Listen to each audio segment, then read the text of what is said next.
السلام علیکم ورحمۃ اللہ وبرکاتہ۔ السلام ورحمۃ اللہ وبرکاتہ۔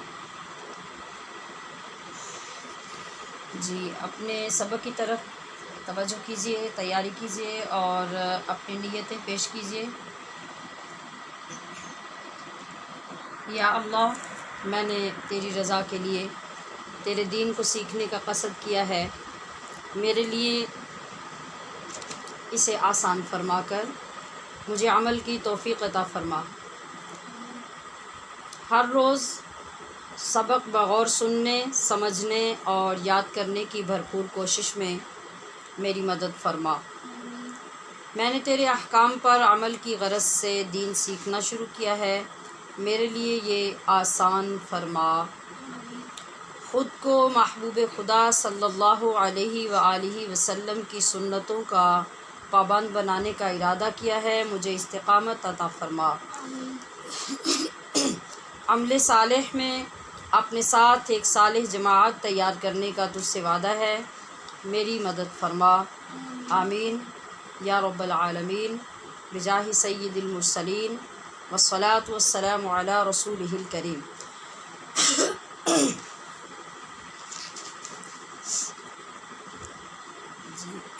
پچھلے دن میں نے آپ سب کی خدمت میں گزارش کی تھی کہ نماز کے متعلق سبق کے دوران کامنٹ سیکشن میں اپنی اپنی طرف سے تمام لوگ جو کلاس میں شریک ہوتے ہیں وہ کامنٹ کر کے مجھے بتائیں کہ آپ کی نماز مکمل ہو گئی ہے اور آپ نے اپنے طور پہ اسے ٹھیک کر لیا ہے، تاکہ پھر آپ سے اسے سننے کا عمل شروع کیا جائے۔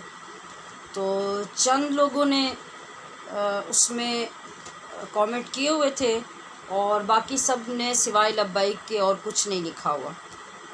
تو لبیک کے لکھنے کا تو ہمیں آپ کا کوئی فائدہ نہیں ہے نا، وہ تو ہم نے آپ کو بتا دیا کہ سبق آپ کا پبلک کر دیا گیا، اور آپ کے علاوہ جن کی شرکت کورس میں نہیں ہے وہ بھی اپنے اپنے طور پہ استفادہ تو کر ہی رہے ہیں، مگر آپ کی اسپیشلٹی تو یہ ہے کہ آپ باقاعدہ رجسٹرڈ ہیں۔ آپ کے لیے آگے مطلب سند کا جواز ہوگا باقاعدہ اسباق پڑھنے سے اور اچھی کارکردگی کی بنا پر۔ تو آپ ابھی تک پھر 19واں سبق آج ہم پڑھنے جا رہے ہیں، تو ابھی آپ نے اتنا امپروو نہیں کیا کہ جو گزارش آپ سے کی جائے اسے باقاعدگی سے عمل میں لے آئیں۔ یہ ایک آسان طریقہ ہے جس سے ہمارے پاس فگرز آ جاتے ہیں کہ ماشاءاللہ اتنے لوگ اپنی طرف سے مطمئن ہو گئے ہیں کہ انہوں نے نماز کی بھرپور مشق کر لی ہے۔ نماز کی مشق بھی الگ سے آپ کو سینڈ کر دی گئی، اس کا بتا بھی دیا گیا۔ تو میں آج پھر اس کو ریپیٹ کر رہی ہوں تاکہ اگلے سبق میں آپ اپنی طرف سے اطلاع مکمل کریں، تو پھر ہم اگلے دنوں میں یہ شروع کریں تاکہ ہمیں پتہ چلے اینڈ تک کہ آپ نے جو خاص طور پہ چیزیں پڑھنے والی ہیں ان کو کتنا اچھا یاد کر لیا ہے۔ اور اس کے علاوہ آغاز میں بھی میں نے گزارش کی تھی کہ جو اسباق سے ریلیٹڈ آپ کے سوال ہوتے ہیں ان کو بھی آپ چاہیں تو ادارے کے نمبر پر میسج کریں، چاہے تو کامنٹ سیکشن میں لکھیں جو سوال آپ کا ہو، تاکہ اس سے بھی لوگوں کے نالج میں اضافہ ہو، اور جو چیزیں تشنا سمجھیں آپ اس کے بارے میں پوچھیں۔ لیکن مطلب بھی 18-19 دن گزرنے کے باوجود ابھی تک سبق سے متعلق کسی کا کوئی کویسچن نہیں آیا، یعنی اس سے میں کیا سمجھوں کہ آپ کو بالکل سمجھ نہیں آ رہی یا اتنی زیادہ آ رہی ہے کہ سوال کی ضرورت ہی نہیں ہے۔ یہ میری کنفیوژن دور کر دیجیے گا ضرور۔ میرے خیال میں تو جو چیزیں زیادہ کھول کے پڑھی جائیں، پڑھائی جائیں، تو ان میں سے مزید اور بہت سی چیزیں نکلتی ہیں پوچھنے والی، ذہن کشادہ ہوتے ہیں اور سوال کی طرف آمادہ ہوتے ہیں، انسان کے اندر جستجو پیدا ہوتی ہے کہ وہ مزید سیکھے، مزید پوچھے، مگر ایسا ابھی تک آپ کی طرف سے کوئی رسپانس نہیں آ رہا۔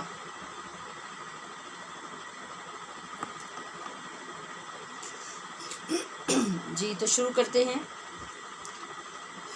اعوذ باللہ من الشیطان الرجیم. اعوذ باللہ من الشیطان الرجیم. بسم اللہ الرحمن الرحیم. بسم اللہ الرحمن الرحیم. ان الذین، ان الذین، جلدی نہیں کرنی، غنّے کی مقدار پوری کیا کیجیے. ہر روز آپ کو یہ لازماً یاد دلایا جاتا ہے کہ میم مشدد نون مشدد پہ مکمل غنّہ کرنا ہے، اور اس کی ابھی سبق پڑھنے میں ہی عادت ڈالیں گے تو آگے عادت پختہ ہوگی. ان الذین، ان الذین، ان الذین ان الذین یحبون، یحبون، یحبون، یحبون، یحبون یحبون ان تشیع، ان تشیع، ان تشیع، ان تشیع، عین کو بالکل بھی لمبا کرنے کی کوشش نہیں کرنی. ان تشیع ان تشیع الفاحشۃ، الفاحشۃ، الفاحشۃ، الفاحشۃ، فا کی آواز ٹھیک ادا کیجیے. الفا، فا، الفاحشۃ. الفاحشۃ، جی. ان تشیع الفاحشۃ ان تشیع الفاحشۃ فی الذین، فی الذین، فی الذین، فی الذین، فی الذین فی الذین آمنوا، آمنوا، آمنوا، آمنوا، آمنوا، آمنوا، فی الذین آمنوا فی الذین آمنوا لہم، لہم، لہم، لہم، لہم. لہم. آپ بتا سکیں گے کہ میم ساکن پہ کیا قاعدہ ہے؟ یہاں میم کا اظہار ہے. یہ آپ کو کل میں نے بتایا تھا بھی میم کے قاعدوں کا نام نہیں بتایا، لیکن یہاں اب پہچان ہو جانی چاہیے کہ میم ساکن کے بعد عین ہے، یہاں اظہار ہوگا. لہم لہم عذاب، عذاب، یہاں ہم نے اظہار کیوں کیا؟ یہ تو پرانا اظہار آ رہا ہے. نون تنوین اور نون ساکن کے بعد حمزہ ہے حروف حلقی میں سے، لہٰذا یہاں اظہار حلقی ہوگا. عذاب عذاب، علیم، علیم، عذاب عذاب، علیم. علیم. یہ عین والا علیم نہیں ہے، یہ حمزہ والا ہے. اس کا معنی اور ہوتا ہے، اس کو عین کے ساتھ نہیں پڑھنا. علیم، علیم، علیم. علیم، فی الدنیا، فی الدنیا، دن نہیں کہنا، فی الدنیا فی الدنیا والآخرہ، والآخرہ، والآخرہ، والآخرہ، والآخرہ. والآخرہ. جی پیچھے ہم نے جو پڑھا ہے علیمن، اگر رک گئے تھے تو ہم نے یہاں وقف کر لیا تھا، اور جب ہم نے علیمن کو آگے ملانا ہے تو یہ نون تنوین کے بعد فا ہے، یہاں پہ اخفا ہوگا. علیمن فی الدنیا، علیم فی الدنیا، دنیا نہیں پڑھیں، علیمن فی الدنیا. علیم فی الدنیا. جی. والآخرہ، والآخرہ. دنیا کے نون کا تو میں نے کل بتا دیا تھا کہ یہاں پر اظہار مطلق ہوتا ہے. یہ 4 کلمات الگ سے میں نے آپ کو پڑھائے تھے. اور پیچھے علیم عذاب علیم، یہاں 2 تنوین ہے، پہلے والے پہ اظہار ہے، دوسرے والے پہ اخفا ہے. واللہ یعلم، واللہ یعلم، واللہ یعلم، واللہ یعلم، واللہ یعلم، واللہ یعلم، وانتم، وأنتم وَأَنْتُمْ وأنتم یہاں نون پہ اخفا ہو رہا ہے اور تم یہ میم ساکن پہ اظہار ہے، ٹھیک ہے. وَأَنْتُمْ وأنتم لَا تَعْلَمُونَ لا تعلمون لا تعلمون لا تعلمون لا تعلمون لا تعلمون ولولا ولولا ولولا ولولا ولولا ولولا فضل الله فضل الله فضل الله فضل الله عليكم عليكم عليكم عليكم. یہاں پر بھی میم پہ اظہار یہاں اہتمام سے کرنا ہوتا ہے، اگر خیال نہ رکھا جائے تو پھر یہاں اخفا ہو جاتا ہے کیونکہ بعد میں واو ہے. اور یہ آپ کو پچھلے اسباق میں بتایا ہے کہ جب میم ساکن کے بعد واو اور فا کوئی بھی آ جائے تو خاص طور پر اظہار کا خیال رکھنا ہوتا ہے. اور شروع میں عین ہے اس کو بھی درست پڑھنا ہے. علیکم عليكم ورحمتہ ورحمته ورحمتہ ورحمته ورحمتہ ورحمته وَأَنَّ اللَّهَ وأن الله ان کہتے ہوئے ہونٹ بند نہیں کرنے، غنہ ادا کرنا ہے، ہونٹ بند نہیں کرنے. وَأَنَّ اللَّهَ وأن الله وَأَنَّ اللَّهَ وأن الله رؤوف رحیم. رؤوف رحيم. جی یہاں آپ دیکھیے کہ را کے بعد حمزہ ہے، اس کو تحقیق سے پڑھنا ہے. راؤ کیسے؟ راؤ بولیے رؤوف راؤ. رؤوف. جی آگے فا کے اوپر دو پیش کی تنوین ہے. نون تنوین اور نون ساکن کے قاعدوں میں غالباً پچھلے سبق میں ہم نے یہ پڑھا تھا کہ جب ان کے بعد حروف یرمالون میں سے حروف آ جائیں تو وہاں ادغام ہوتا ہے. آپ کو یاد ہے؟ تو ادغام والے 6 حروف تھے حروف یرمالون، جن میں سے را اور لام پر غننے کے بغیر ادغام ہوتا ہے، اور یہ اس وقت قاعدہ ہمارے سامنے ہے. ہم اس کو پڑھیں گے راؤ فرا فرا، یعنی یہاں میں نے آپ کو بتایا تھا کہ اس طرح ادغام ہوگا کہ نون کی آواز بالکل نہیں آئے گی، جیسے نون ہے ہی نہیں. رؤوف الرحیم، رؤوف رحیم. کبھی بھی اس کو رؤوف رحیم نہیں پڑھنا، اسے یاد کر لیجئے.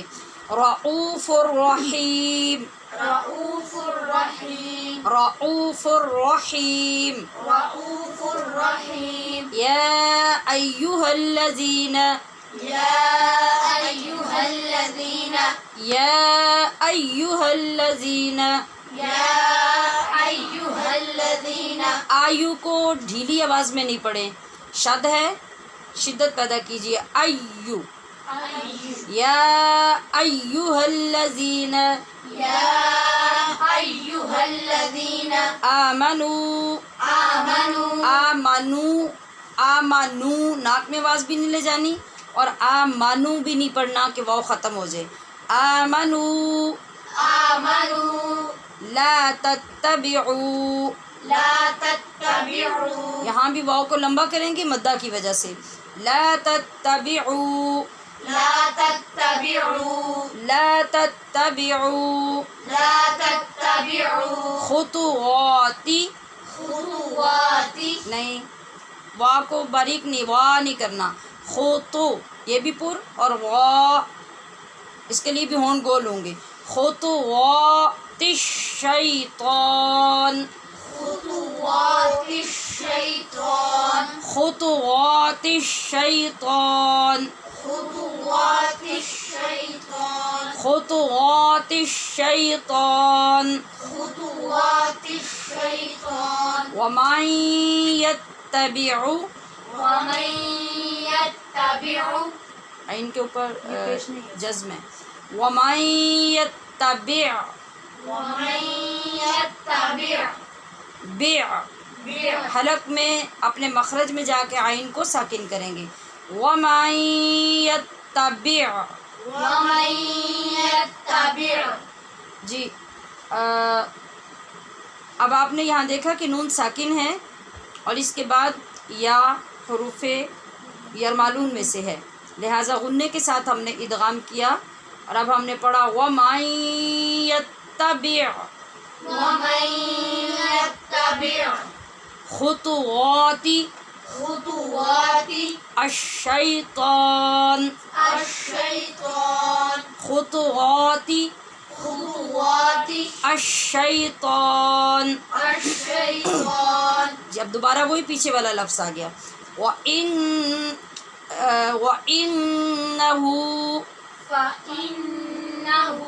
فَإِنَّهُ یہاں پر بھی غنّہ ہے. فَإِنَّهُ يَأْمُرُ. یہاں جھٹکے سے آواز بند ہوگی اور را پور ہوگا. یَأْمُرُ بالفحشاء.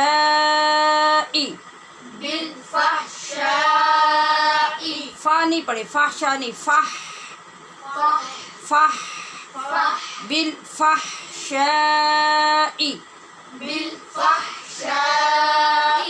والمنکر. نون پہ اخفا ہوگا اور کاف باریک را پر. والمنکر کر نہیں، والمنکر. ولولا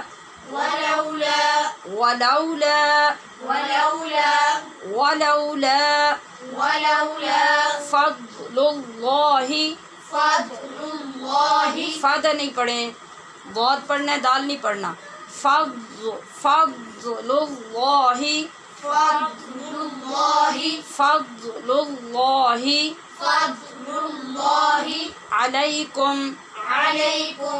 علیکم ورحمتہ.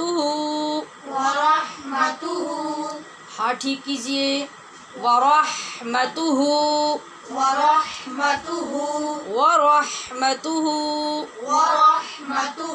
ما زکا. یہ زا ہے جو سختی سے پڑھی جائے گی اور سیٹی کی آواز کے ساتھ.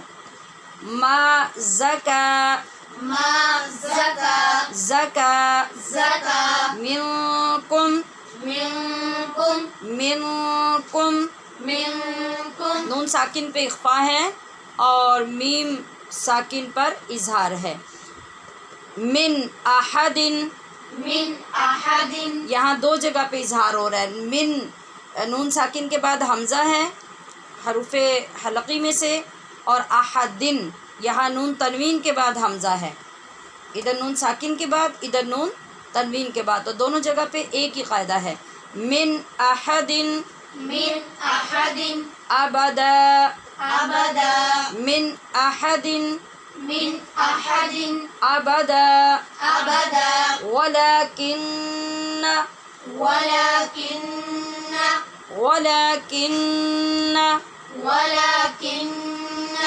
اگر ہم آبادن کو آگے واو کے ساتھ ملائیں گے، کیونکہ آگے لام الف لا ہے، وقف ضروری نہیں ہے، تو پھر ہم پڑھیں گے آباداً ولكن. ابدا ولكن. جی اور وقف کی صورت میں ہم نے جیسے آبادا پڑھا تھا اور ولكن سے ابتدا کی تھی. ولكن اللہ یزکی من یشاء. یہاں بھی آپ نے دیکھا نون ساکن کے بعد یا حروف یرمالون میں سے ہے، لہٰذا ادغام غنّے کے ساتھ ہو رہا ہے، اور شین کے آگے مد ہے، پھر آگے وقف بھی ہے، لہٰذا اس کو لمبا کر کے پڑھیں گے. من یشاء واللہ واللہ واللہ واللہ سمیع سمیع سمیع سمیع سمیع سمیع سمیع سمیع سمیع سمیع سمیع علیم علیم علیم. علیم. یہاں پر بھی آپ نے دیکھا کہ عین کے اوپر جو دو پیش کی تنوین ہے اس کے بعد پھر علیم کا عین ہے، تو تنوین کے بعد عین حروف حلقی میں سے ہے، لہٰذا اظہار ہوا، تو ہم نے اس لیے اسے پڑھا سمیع علیم. سمیع علیم. آپ سمیع پڑھنے کی کوشش کر رہی ہیں، یہ غلط ہے. سمیع سمیع علیم. علیم. ان الذين يحبون إن الذين يحبون يحبون يحبون ان الذين يحبون إن الذين يحبون ان تشيع الفاحشة أن تشيع الفاحشة ان تشيع الفاحشة أن تشيع الفاحشة في الذين آمنوا في الذين آمنوا في الذين آمنوا في الذين آمنوا لهم عذاب أليم لهم عذاب عليم لهم عذاب أليم. لهم عذاب عليم. اور اگر رکیں گے تو پھر یہ میں نے ملانے کی صورت پڑھائی ہے. لهم عذاب أليم لهم عذاب أليم في الدنيا والآخرة. في الدنيا والآخرة. دن نہیں پڑھے، في الدنيا والآخرة. في الدنيا والآخرة. في الدنيا والآخرة. في الدنيا والآخرة. والله يعلم والله يعلم والله يعلم والله يعلم وأنتم لا تعلمون. وأنتم لا تعلمون.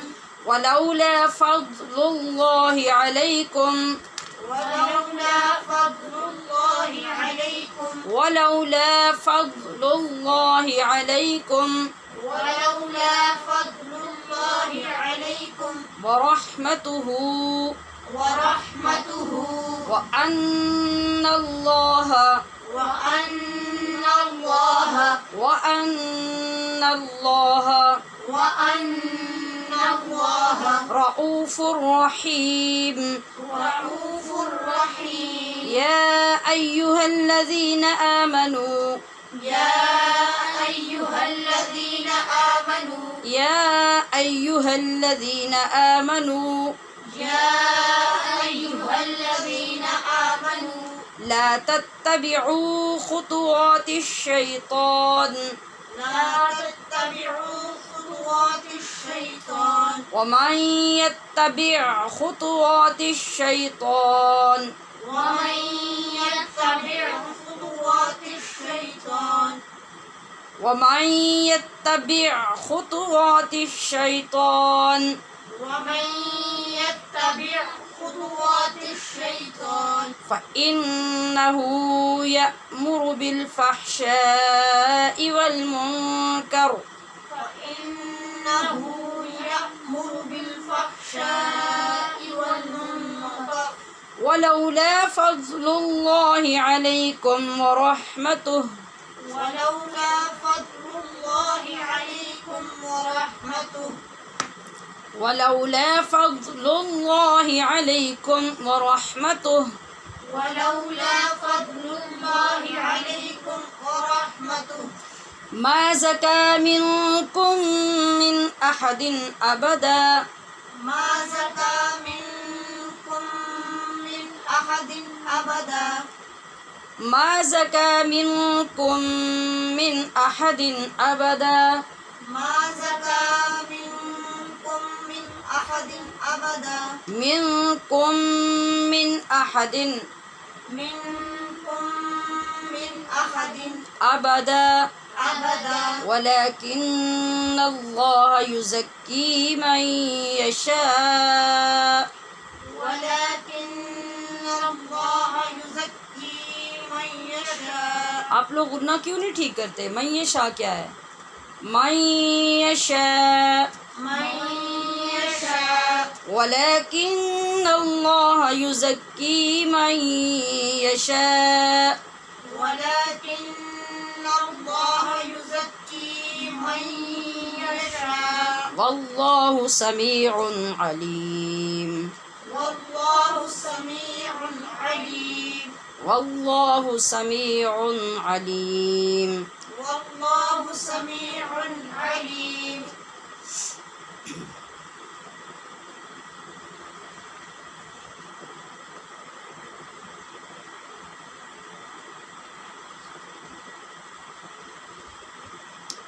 اب سنیے آپ توجہ سے.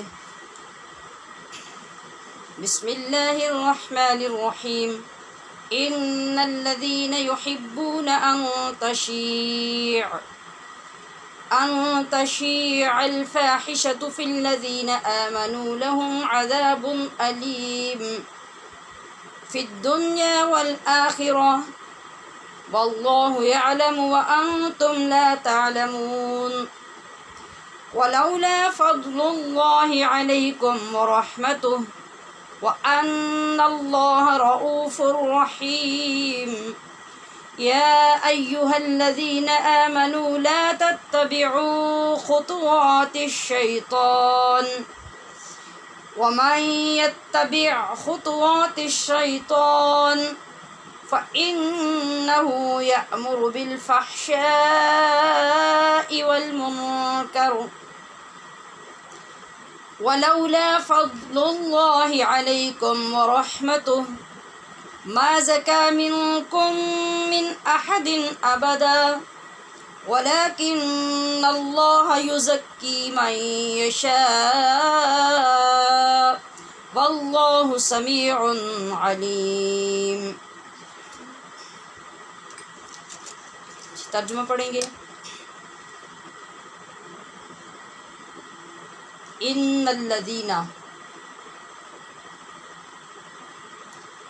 بے شک وہ لوگ، یحبون، یہ محبت سے ہے لفظ، یعنی جو محبت رکھتے ہیں اس بات سے یا پسند کرتے ہیں، ان کے، تشیع پھیلے، اشاعت ہو. یہ جو ہم لفظ اشاعت کا استعمال کرتے ہیں نا اردو میں بھی، اس کا مطلب کسی چیز کا پھیلانا ہوتا ہے، نشر کرنا. الفاحشہ، بے حیائی، فی الذین، ان لوگوں میں، آمنو، جو ایمان والے ہیں، لہم، ان کے لیے، عذاب، عذاب ہے. کن کے لیے؟ جو بے حیائی پھیلانا پسند کرتے ہیں ایمان والوں میں، ان کے لیے عذاب ہے. علیم، دردناک.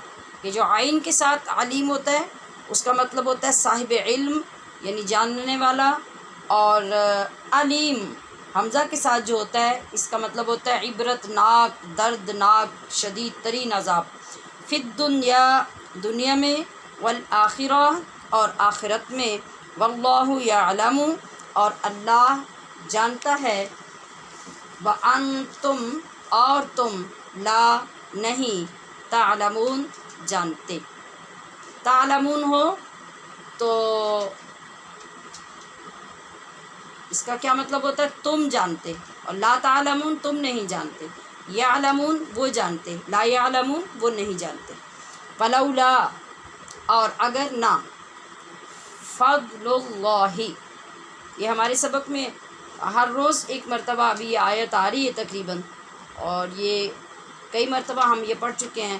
فلولا فضل اللہ علیکم ورحمتہ، اتنے الفاظ تو بالکل آپ کو ازبر ہو جانے چاہیے، یہ بار بار ہمارے ترجمے میں آتے ہیں.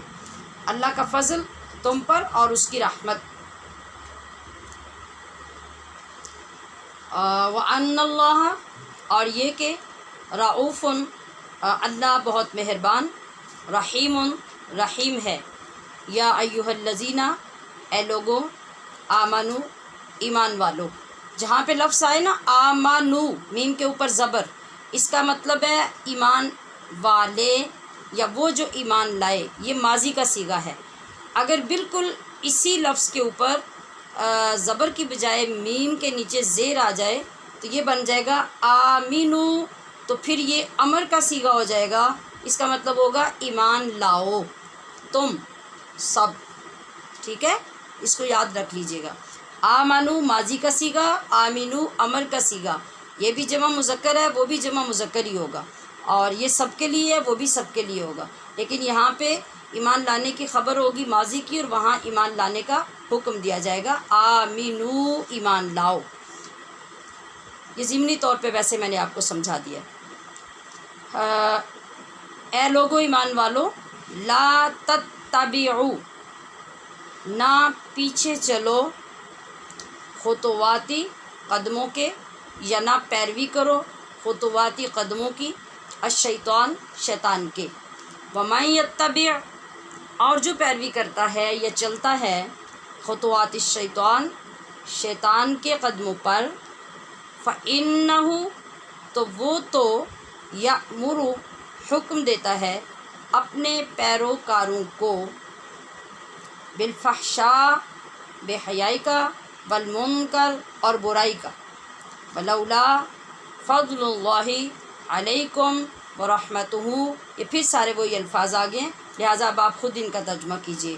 ما زکا، ما کا مطلب نہ، زکا کا مطلب پاک ہو سکتا، منکم تم میں سے، من احدن کوئی بھی، ابدا کبھی بھی، ولیکن اللہ اس کا معنی بھی آپ کو آنا چاہیے، اور لیکن اللہ یزکی پاک کرتا ہے، زکا پیچھے ہے نہیں پاک ہو سکتا، یہاں یزکی اس کا مضارع ہے، پاک کرتا ہے، من یشاء جسے چاہے، واللہ اور اللہ سمیع علیم، ان کے معنی بھی آپ کو اب آ جانے چاہیے۔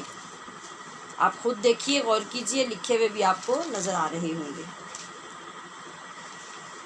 جی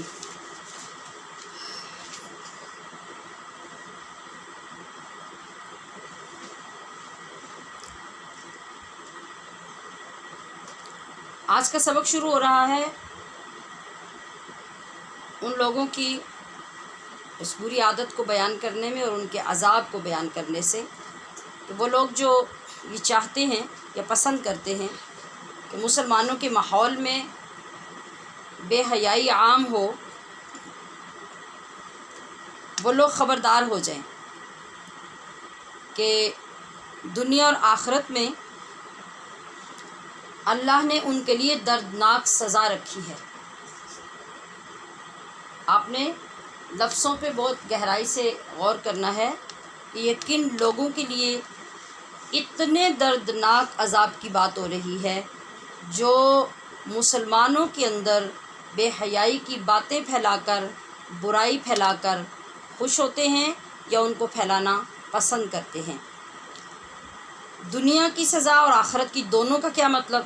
دنیا کی سزا سے مراد تو ہے جو حد شرعی قائم ہوتی ہے، یعنی اپنے اپنے جرم کے مطابق، اور اگر توبہ کیے بغیر مر گئے تو آخرت میں ان کا ٹھکانہ دوزخ ہے۔ یہ بھی فرمایا کہ اللہ ہی دلوں کے بھید جانتا ہے، تم نہیں جانتے۔ اس آیت کریمہ میں تشیع الفاحشہ کا جو مطلب ہے اسے سمجھنے کی کوشش کیجئے کہ تشیع کا مطلب ہوتا ہے اشاعت کرنا، کسی چیز کی تشہیر کرنا، اس کو پھیلانا، ظاہر کرنا۔ ہم جو اشتہار لگاتے ہیں، اشتہار وہ یہی ہے، اشتہار اور تشہیر، یہ مختلف باب کے جو اسم ہے لیکن معنی دونوں کا ایک ہی ہے۔ اشاعت کا مطلب بھی یہی ہے، نشر و اشاعت اور تشہیر، یہ سارے ہم معنی لفظ ہیں۔ تو یہاں وہی لفظ استعمال ہوا قرآن کریم میں کہ جو لوگ یہ سب چیزیں پسند کرتے ہیں کہ وہ مسلمانوں کے ماحول میں ان کو ظاہر کریں، ان کو پھیلائیں، ان کی تشہیر کریں، تو ان کے لیے آپ نے سن لیا کہ کیا سزا ہے اور آخرت میں کیا ہے۔ اور تشہیر کا مطلب تو پھیلانا ہو گیا، اور فاحشہ کا مطلب کیا ہے؟ فاحشہ سے مراد ہے وہ تمام اقوال، وہ تمام افعال جو بہت برے، قبیح اور غیر اخلاقی ہوں، جن کو برا سمجھا جاتا ہو۔ اس آیت میں ویسے فاحشہ سے مراد زنا ہے، کیونکہ پیچھے تسلسل سے زنا ہی کا ذکر آ رہا ہے۔ تو اب ہم اس کی وسعت میں سے، جو اشاعت فاحشہ ہے نا، اس کی وسعت میں سے چند چیزیں اپنے لیے منتخب کر لیتے ہیں، ان کو سمجھ لیتے ہیں، جس سے ہمیں سمجھ آ جائے گی کہ اس کی مزید آگے لسٹ کتنی بڑی ہے۔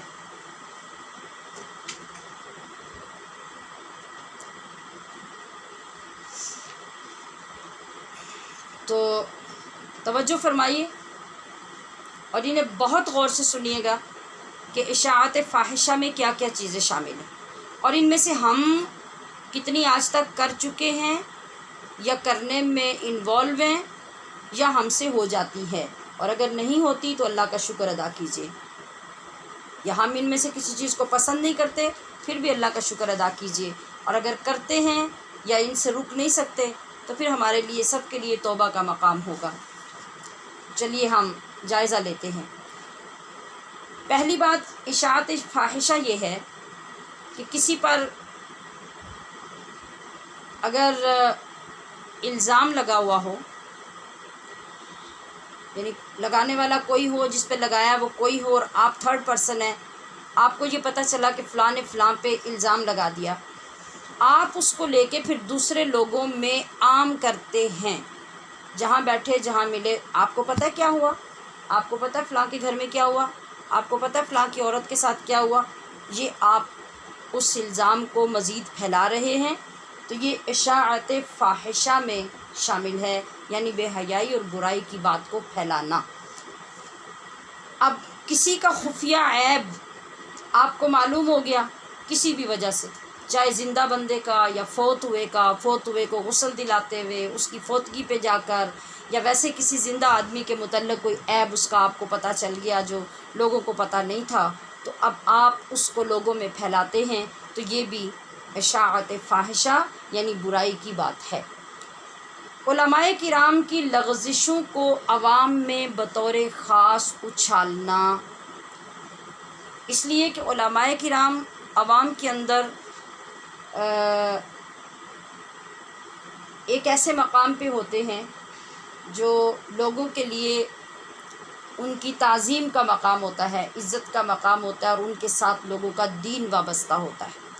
اب یہاں ایک غلطی کو بھی درست کر لینا چاہیے، غلطی نہیں بلکہ بے علمی ہے ہماری، کہ جو شخص دین کے ساتھ اٹیچ ہو گیا، عالم دین بن گیا، حافظ قرآن بن گیا، مفتی بن گیا، اس کے لیے لوگ یہ سمجھ لیتے ہیں کہ اب یہ کوئی دنیا کی اور مخلوق میں شامل ہو گیا ہے، یہ ہمارے اندر اب نہیں رہا، یعنی اب اس کی زبان پہ جو ہے وہ سچ بولنے کے لیے بھی آگے اس کو بند کر دینا چاہیے، کوئی حق لینے اور حق مانگنے کا اس کو کوئی حق نہیں دینا چاہیے، اگر وہ سچی بات بھی گھر میں کرے تو اس کو فوری طور پہ طعنہ دینا چاہیے کہ تو نے دین سے یہ پڑھا ہے، اگر وہ کسی کو برے کام سے روکے اور وہ آپ کو پسند نہ آئے تو پھر بھی آپ اس کو یہ کہہ کے ڈانٹ دیں چھوٹا ہونے کی وجہ سے، یا طعنہ دے دیں کہ تم نے یہ پڑھا، تمہارے استادوں نے تمہیں یہ پڑھایا، اور پھر اگر کسی عالم دین جو مستند عالم دین ہے یا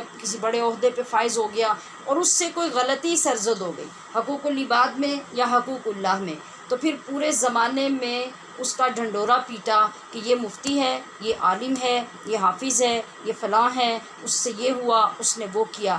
تو برائے مہربانی آپ اس بات کو سمجھ لیجئے کہ عالم دین جہاں بھی پہنچ جائے، پوری کائنات کے علوم اور دین کے ساتھ جتنے بھی علوم وابستہ ہیں ان سب کا حافظ بن جائے، یہ مت بھولیے کہ وہ انسان ہے، اور انسان کوئی بھی ایسا نہیں ہے سوائے نبی کے جس سے غلطی کا امکان نہ ہو اور اس سے گناہ نہ ہو سکتا ہو یا غلطی نہ ہو سکتی ہو۔ ہاں، عالم اور غیر عالم میں جو فرق ہوتا ہے نا، وہ یہ ہوتا ہے کہ عالم جو صحیح معنوں میں عالم ہوتا ہے، اس کے اندر اللہ کی خشیت ہوتی ہے، اللہ کا ڈر ہوتا ہے، اس کا خوف ہوتا ہے، وہ گناہ کر کے فوراً اپنے رب کی طرف رجوع کرتا ہے، پلٹتا ہے، سچی توبہ کر لیتا ہے، اپنے گناہ پہ اڑا نہیں رہتا۔ جبکہ بے علم جو بندہ ہوگا وہ سو عذر پیش کرے گا، اپنے گناہ کے اندر اور گناہ کرتا جائے گا، اور پھر وہ توبہ کی طرف بھی نہیں آئے گا۔ اس میں اور غیر عالم میں یہ فرق ہوتا ہے۔ اس کا قطعاً یہ مقصد نہیں ہوتا کہ جس نے علم دین کا پڑھ لیا ہے وہ فرشتہ بن گیا، یا خدا نہ خواستہ معاذ اللہ ثم معاذ اللہ وہ نبی بن گیا کہ اب اس سے کوئی گناہ نہیں ہو سکتا، اور اگر گناہ ہو جائے تو ہم اس کی وہ تذلیل کریں کہ کائنات جو ہے وہ دیکھے اور اس کے لیے عبرت بنا دیں۔ اس کو بھی علماء نے اشاعت فاحشہ میں شامل کیا۔ اگر آپ کسی عالم دین کی غلطی دیکھیں یا اس سے جس طریقے سے بھی غلطی ہو جائے، زیادتی ہو جائے، کسی کے حق میں زیادتی ہو جائے، کسی کے ساتھ برا ہو جائے، ظلم ہو جائے، یا اپنے اعمال میں اس کے ساتھ کوتاہی ہو جائے، تو سب سے پہلے ضروری ہوتا ہے کہ جو اس کے ہم منصب لوگ ہوتے ہیں، یعنی علماء کے ساتھ علماء یا ان سے سینئر جو علماء ہیں یا ان کے ہم اثر علماء ہیں، ان کو ان کے پاس جانا چاہیے اور احساس دلانا چاہیے کہ آپ نے یہ غلط کیا، آپ کو فوری طور پہ اس پہ گرپ کرنی چاہیے اور اس کو کنٹرول کرنا چاہیے، جیسے بھی ممکن ہے اس کو سنبھالنا چاہیے۔ اور اگر رشتہ دار ہیں، عزیز و اقارب ہیں، اہل محلہ ہیں یا دوست احباب ہیں، ان کو پتہ چلا ہے تو ان کو بھی چاہیے کہ وہ اخلاص کے ساتھ اس کے پاس جائیں اور اس کے لیے کوئی راستہ پیدا کریں جس سے وہ اپنے گناہ سے توبہ کرے اور لوگوں کے اندر اس کا اعلان ہو جائے کہ جو ہوا تھا سو ہو گیا، اور اس پہ جس نے گناہ کیا یا غلطی ہو گئی یا زیادتی کی، اس نے اپنا وہ حق ادا کر دیا، اس سے رجوع کر لیا۔ یہ جو بہترین طریقہ ہے وہ یہ ہے، اس لیے کہ عالم دین استاد کی حیثیت سے ہے، خطیب کی حیثیت سے ہے، مفتی کی حیثیت سے ہے، اس کے ساتھ بہت سے لوگوں کا ایمان جڑا ہوتا ہے، بہت سے لوگوں کا علم جڑا ہوتا ہے، اور جب آپ اس کی چھوٹی غلطی کو بھی بڑا بنا کے زمانے کے اندر پھیلائیں گے اور اشاعت فاحشہ کا باعث بنیں گے تو نامعلوم اس کے ساتھ جتنے لوگوں کا ایمان اور علم جڑا ہے ان میں سے کتنے گمراہ ہو جائیں گے۔ اور آپ کی اگر یہ بے وقوفی نہ ہوتی تو بہت سے لوگوں کا ایمان بچ جاتا۔ تو یہاں پر اس سمجھداری کی اور مصلحت کی ضرورت ہوتی ہے، اور اگر عام بندہ بھی ہے، جب اللہ پاک منع کر رہا ہے کہ اس کی کوئی برائی جو ہے اس کی تشہیر مت کرو، تو عالم دین تو آپ کے لیے باعث تعظیم ہے، باعث عزت ہے، تو اس کو یہ سمجھ لینا کہ اس سے ایسا ہوا کیوں، اس نے پڑھا کیا تھا، اس نے یہ کیا تھا، وہ بھی انسان ہے، وہ بھی آپ میں رہتا ہے۔ ہاں، اس نے ایک اچھی تعلیم حاصل کی، ایک اچھا مقام حاصل کیا، اس کو اللہ نے اعلیٰ رتبہ عطا فرمایا، لیکن غوث، قطب، ابدال، قلندر تک، صحابی تک جب پہنچ کر بھی حضور کے پاس آتے ہیں اور آ کے عرض کرتے ہیں یا رسول اللہ ہم سے گناہ ہو گیا، ہمیں پاک کیجئے، تو پھر آپ نیچے والوں کے لیے گنجائش کیوں نہیں رکھیں گے؟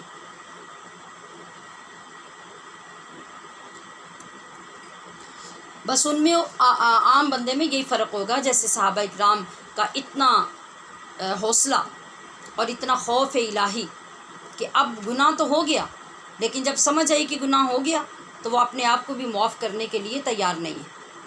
وہ بار بار آ کے حضور کی بارگاہ میں عرض کر رہے ہیں کہ ہمیں پاک کریں، ہمیں جو شریعت کی سزا ہے وہ دیں، اگر سنگساری ہے تو سنگسار کر دیں، اگر کوڑے لگنے ہیں تو کوڑے لگا دیں، جو بھی ہماری سزا ہے وہ ہمیں دیں تاکہ ہم اس دنیا میں پاک ہو جائیں۔ تو یہ عام بندے کا حوصلہ نہیں ہوتا۔ جی، اس کے بعد تیسری اشاعت فاحشہ ہے لوگوں کو حرام کام کے راستے بتانا۔ اس میں ہماری آج کی نوجوان نسل بہت حد تک انوالو ہے۔ ایک بری ویڈیو جب دیکھتے ہیں نا نیٹ سے، یا کوئی برا ڈرامہ یا فلم دیکھتے ہیں، یا کوئی بے حیائی کے کلپس دیکھتے ہیں، پھر وہ ایک دوسرے کو سینڈ کرتے ہیں دوستوں میں، پھر ان کو وہ لنک بتاتے ہیں، وہ چینلز بتاتے ہیں، تو یہ سب کیا ہے؟ یہ حرام کام کے راستے بتانا ہے۔ اور ان تمام لوگوں کا میں کیوں ذکر کر رہی ہوں کہ ان کے لیے اللہ نے دردناک عذاب رکھا ہے۔ نمبر 5 پہ ہے کہ ایسی کتابیں شائع کرنا جن میں کفر و شرک اور گمراہی کی باتوں کو پڑھ کر لوگ گمراہ ہوں، یہ بھی اشاعت فاحشہ ہے۔ آگے، اور ایسی کتابیں، ایسے ناول، ایسی کہانیاں، ایسے ڈائجسٹ شائع کرنا جن سے نفس میں برائی کی تحریک پیدا ہو۔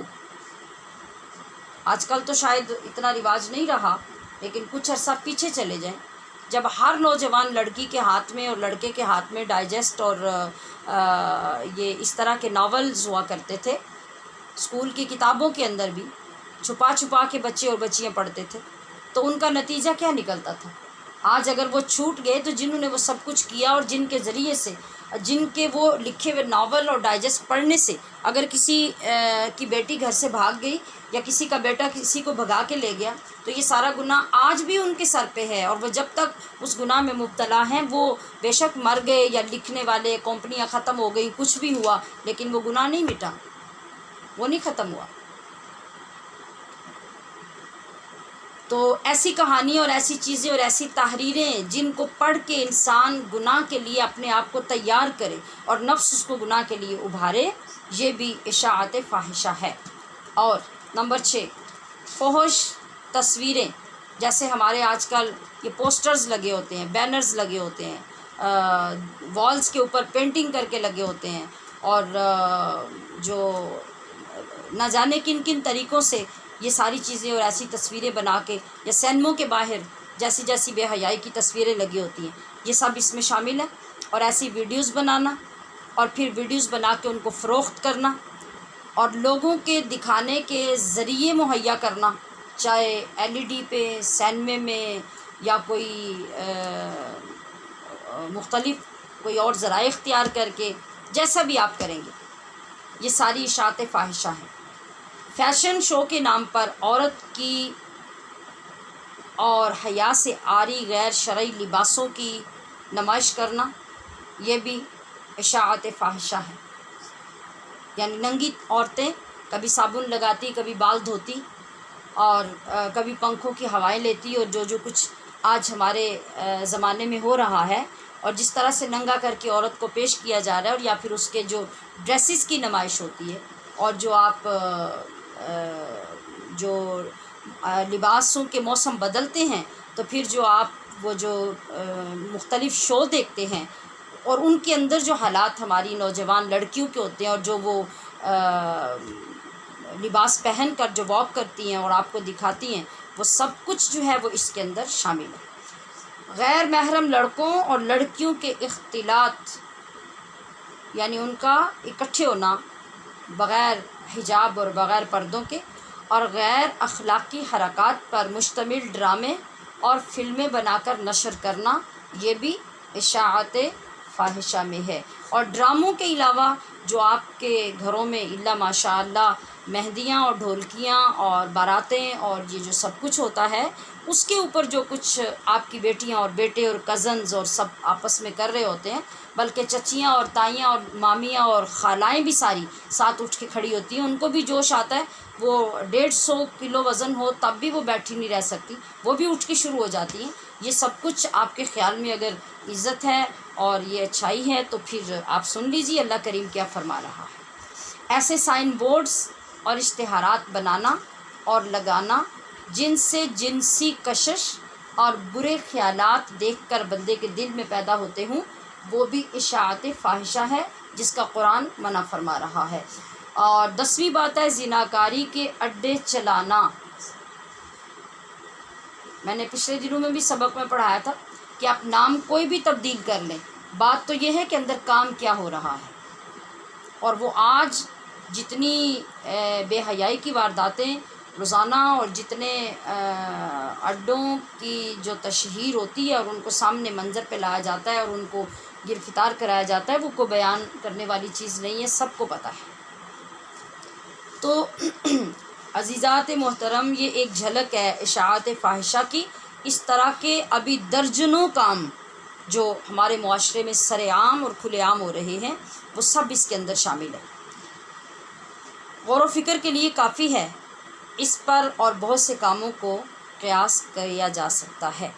حضرت جریر روایت کرتے ہیں کہ رسول اللہ صلی اللہ تعالی علیہ وسلم نے ارشاد فرمایا جس نے اسلام میں اچھا طریقہ رائج کیا اس کے لیے اسے رائج کرنے اور پھر اپنے بعد اس پر عمل کرنے والوں کا ثواب ہے۔ ایک جملے میں کتنی لمبی بات فرما دی کہ جو کوئی اچھا طریقہ اسلام میں، اچھی سنت جو چھوٹی ہوئی تھی اس کو رائج کرے گا، کوئی برائی ختم کر کے اس کی جگہ پہ کوئی اچھا طریقہ رائج کرے گا، اس کے رائج کرنے کا ثواب علیحدہ، اس پہ خود عمل کرنے کا ثواب الگ، اور پھر اس کے بعد قیامت تک جتنے لوگ اس سچائی پہ عمل کریں گے ان سب کا جتنا ثواب ہوگا وہ ان کے برابر ان کے علاوہ آغاز کرنے والے کو اللہ عطا کرے گا، جبکہ عمل کرنے والوں کے ثواب میں کچھ کمی نہیں ہوگی۔ یہ ایک سوال ہوتا ہے جو سب کرتے ہیں کہ پھر اس کا کیا ہوگا، اس کا کیا ہوگا۔ اور جس نے اسلام میں برا طریقہ رائج کیا اس پر اس طریقے کو رائج کرنے اور اس پر عمل کرنے والوں کا گناہ ہے، بالکل اسی کے متضاد اور اسی کے مخالف دیکھ لیجئے کہ جتنا جتنا اس کے لیے اجر تھا اتنا اتنا اس کے لیے گناہ ہے۔ اپنا برا کام شروع کرنے کا گناہ، بری رسم شروع کرنے کا گناہ، اس پہ خود عمل کرنے کا گناہ، اور جتنے لوگوں نے اس کو آگے اپنایا ان سب کا گناہ، اور وہ سب جمع کر کے شروع کرنے والے کے لیے بھیجا جائے گا گناہ، لیکن پیچھے جنہوں نے گناہ کیے ان میں سے کسی میں بھی کمی نہیں ہوگی۔ وَلَوْلَا فَضْلُ اللَّهِ، یہ پھر وہی آیت کریمہ کہ اگر اللہ کا فضل و رحمت ہر جگہ پہ جو تمہیں بچا لیتی ہے وہ اگر نہ ہوتی، اور تمہیں ہدایت کی جو مہلت دی جاتی ہے اور جو نصیحت کی جاتی ہے، یہ سب کچھ اگر اللہ نہ کرتا تو اس طرح عذاب کبھی رکا نہ رہتا، وہ عذاب تو تمہیں بالکل مہلت ہی نہ دیتا اور اسی وقت تباہ و برباد کر دیتا، جس طرح پچھلی امتوں کے ساتھ ہوتا رہا۔ یہ تو تمہارے اوپر کرم نوازیاں ہو رہی ہیں تمہارے محبوب نبی صلی اللہ علیہ وسلم کے صدقے سے۔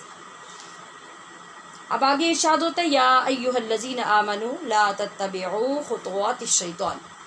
ترجمہ تو آپ نے پڑھ لیا نا اس کا مطلب یہ ہے کہ شیطان کی پیروی مت کرو، اس کے طریقوں پہ مت چلو، کیونکہ وہ اپنی پیروی کرنے والوں کو ہمیشہ برائی اور بے حیائی کا حکم دیتا ہے۔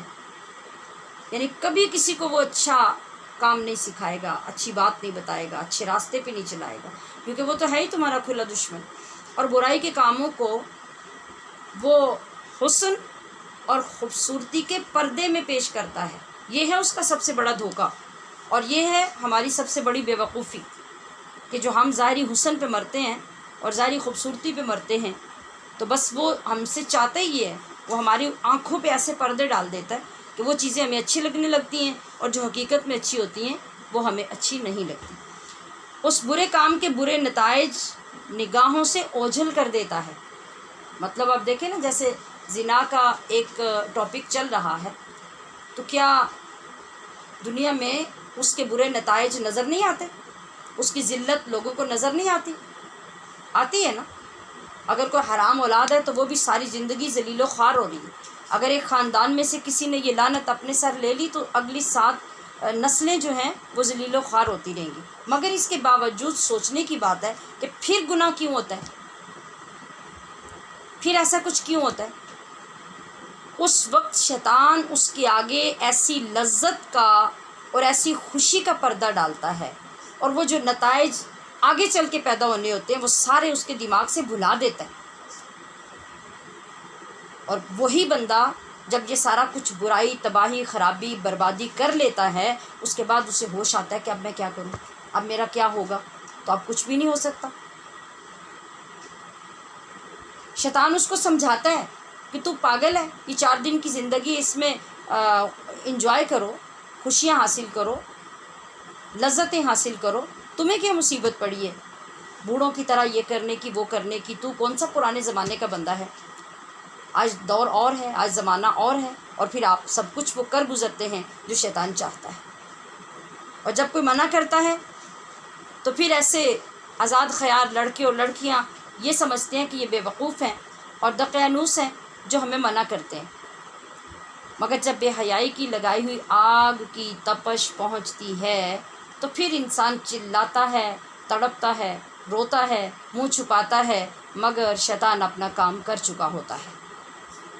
اس آیت مبارکہ میں مخصوص واقع افق کی طرف، یعنی وہ جو واقع افق پیچھے ہم نے حضرت عائشہ صدیقہ کی طرف جو منسوب ہوا اس کی طرف اشارہ ہے کہ یہ ساری پلاننگ شیطان نے کروائی اور تمہارے اندر اتنے برے خیالات اتنی مقدس ہستی کے بارے میں پیدا کیے اور کچھ کو گمراہ کرنے میں بھی کامیاب ہو گیا۔ اگر اللہ اپنے فضل و رحمت کا سایہ تم پر نہ کرتا تو تم سب تباہ ہو جاتے، اور یہ کہ اللہ کے سوا ہمیں شیطان کی ان باریک اور خطرناک چالوں سے کوئی بچا ہی نہیں سکتا۔ اللہ کا فضل ہوا کہ تم دنیا کی سزا حاصل کر کے پاک ہو گئے، گناہ کی گندگی تم سے دور کر دی۔ اللہ ہی اسباب پیدا کرتا ہے تو انسان محفوظ رہ سکتا ہے، بشرطے کہ ہم سچے دل سے توبہ کر لیں، وہ ہمارے دلوں میں چھپی باتوں کو جانتا ہے۔ یہ آج کا ہمارا سبق تھا۔ الحمدللہ اس حوالے سے بہت کارآمد چیزیں آج کے سبق میں شامل ہیں جو ہمیں سوچنے کی دعوت دیتی ہیں۔ ہم سنجیدہ ہو جائیں تو ہر دن ہمارا انقلاب کا دن ہے، ہر دن ہمارا اپنے آپ کو بدلنے کا دن ہے۔ اللہ پاک اس میں ہمیں ثابت قدمی عطا فرمائے۔ تو آج کے اس قرآن کریم کے سبق سے متصل سبق جو ہمارا تجوید کا ہے، یہ ہے آج حروف اخفاء۔ ان کے بارے میں ہم اخفاء کا ذکر کرتے ہیں نا، اخفاء کا روزانہ کہ ہم اخفاء کر رہے ہیں غنّے کے ساتھ، لیکن آپ کو ابھی یہ معلوم نہیں تھا کہ کن کن حروف پہ اخفاء کرنا ہے، سو آج میں نے آپ کے لیے وہ قاعدہ مرتب کیا۔ دیکھیے، ہم نے اس سے قبل پڑھے ہیں حروف حلقی، ان کا دوسرا نام میں نے بتایا تھا حروف اظہار، ٹھیک ہے؟ یہ ہو گئے 6، حمزہ ہا، عین ہا، غین خا۔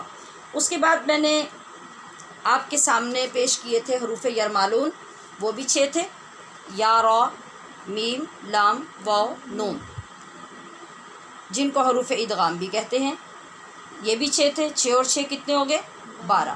ایک ہے حرف اقلاب جو با ہے، 12 اور 1 13، اور اس کے علاوہ ایک ہے الف۔ الف جو ہوتا ہے وہ درمیان میں آتا نہیں ہے، وہ ہمیشہ حرف کی سائڈ پہ آخر پہ ہوتا ہے، اس لیے با بھی مائنس، الف بھی مائنس، 6 حروف یرمالون بھی مائنس اور 6 حروف اظہار بھی مائنس۔ میں آپ کو طریقہ آسان سمجھا رہی ہوں، ٹھیک ہے؟ تو یہ 14 حروف مائنس ہو گئے کتنے حروف میں سے؟ 29 حروف میں سے۔ باقی کتنے بچے؟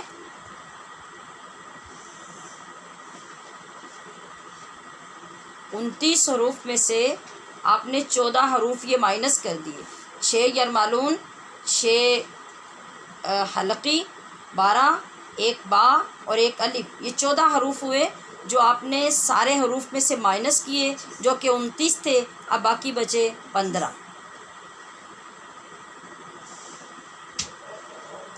جی، یہ جو باقی بچے ہوئے 15 حروف ہیں ان کو کہتے ہیں حروف اخفاء۔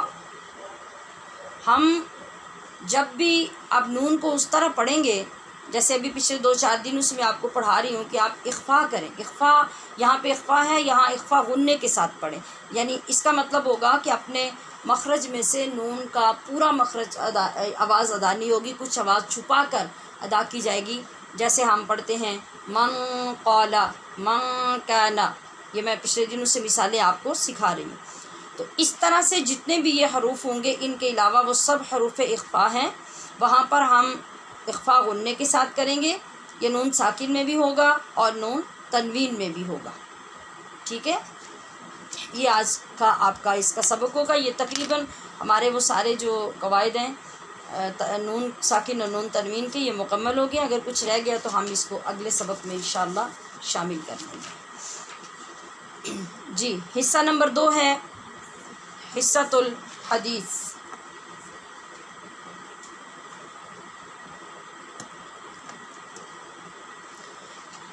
ہر روز کی طرح آج کی حدیث پاک کا بھی ہمارے ساتھ، ہمارے کلچر کے ساتھ، ہمارے دین کے ساتھ گہرا تعلق ہے۔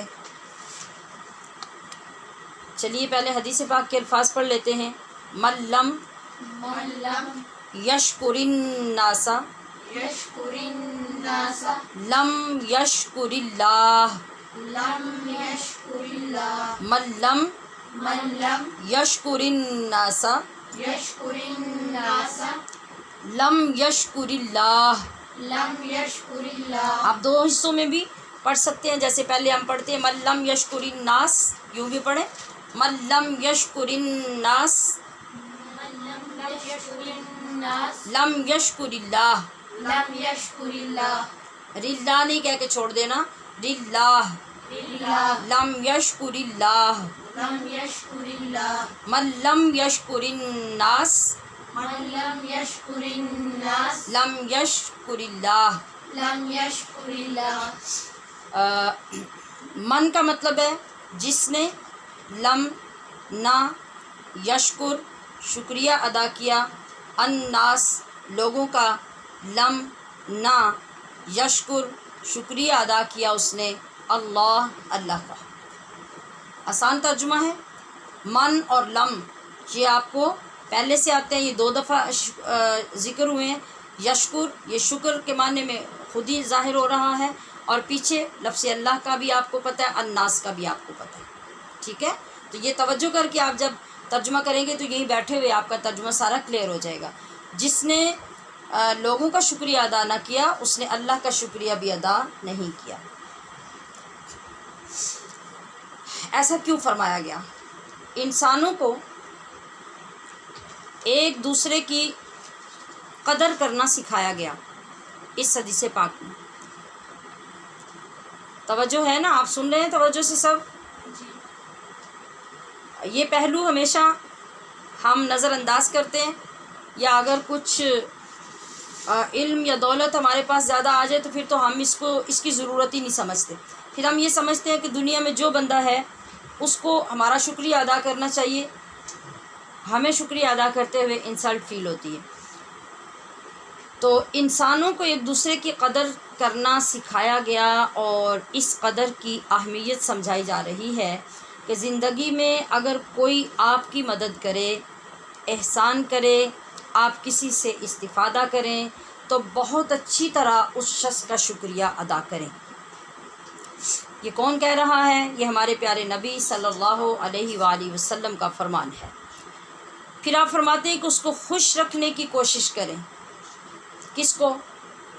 جس نے آپ کے ساتھ کبھی بھی کوئی نیکی کی ہو، ہمدردی کی ہو، احسان کیا ہو، یا اس سے آپ نے کوئی فائدہ حاصل کیا ہو، کیونکہ وہ آپ کا محسن ہے. اور جو شخص اپنے محسن کا شکریہ ادا نہ کرے وہ ناشکرہ ہے، نیز وہ رب تعالیٰ کا شکر گزار بھی نہیں ہو سکتا. یعنی جب ایک اتنی چھوٹی سی ہستی کا شکریہ ادا کرنے کا آپ کے اندر حوصلہ نہیں ہے تو پھر آپ اتنی بڑی ذات جو رب کریم ہے اس کا شکریہ کیسے ادا کریں گے؟ جن لوگوں نے اللہ کے فرمودات میں غور کیا، توجہ کی، انہوں نے کیا مقام اور مرتبے حاصل کیے، ذرا سنیے. حضرت بایزید بسطامی مدرسے میں استاد سے قرآن کریم کا سبق پڑھ رہے تھے. جو بندہ استاد سے پڑھ رہا ہوتا ہے، مطلب عام جو نارمل طریقہ ہوتا ہے، کچھ لوگ تو جیسے ابھی بھی ماشاءاللہ ڈبل ثواب حاصل کر رہے ہیں نا، صاحب اولاد ہونے، صاحب خانہ ہونے، اور اپنے امی نانی دادی بننے کے بعد ماشاءاللہ اللہ پاک ہر روز آپ کو دیکھ کے بہت خوش ہوتا ہے کہ اس کی بندیاں جو ہیں وہ کس محبت سے، کس عمر میں آ کے اس سے پیار کر رہی ہیں اور اس کی بارگاہ میں بیٹھ کے سیکھ رہی ہیں. تو نارملی یہ جو ہوتا ہے کہ ایک طالب علم جو ہوتا ہے اس کی جو ایج ہوتی ہے اس میں جب پڑھ رہا ہوتا ہے بندہ، تو بہت کم اسٹوڈنٹس ایسے ہوتے ہیں جو بہت گہرائی سے چیزوں کو پڑھتے اور سیکھتے اور سنتے ہیں، ورنہ جو اسٹوڈنٹس ہوتے ہیں ان کے سر کے اوپر سے سبق گزرتے جاتے ہیں. تو حضرت بایزید بسطامی جب اسٹوڈنٹ تھے تو آپ اپنے استاد سے قرآن کریم کا سبق پڑھ رہے تھے کہ استاد نے یہ آیت پڑھی. آیت یہ تھی انشکر لی ولی والدیک. یہ قرآن کریم کی آیت ہے جس میں اللہ فرما رہا ہے کہ اے میرے بندے میرا شکر ادا کر یا میرا شکر گزار بن، اور اپنے والدین کا بھی. جب یہ آیت پڑھی نا استاد نے تو حضرت بایزید بسطامی نے استاد سے اس آیت کا مطلب پوچھا.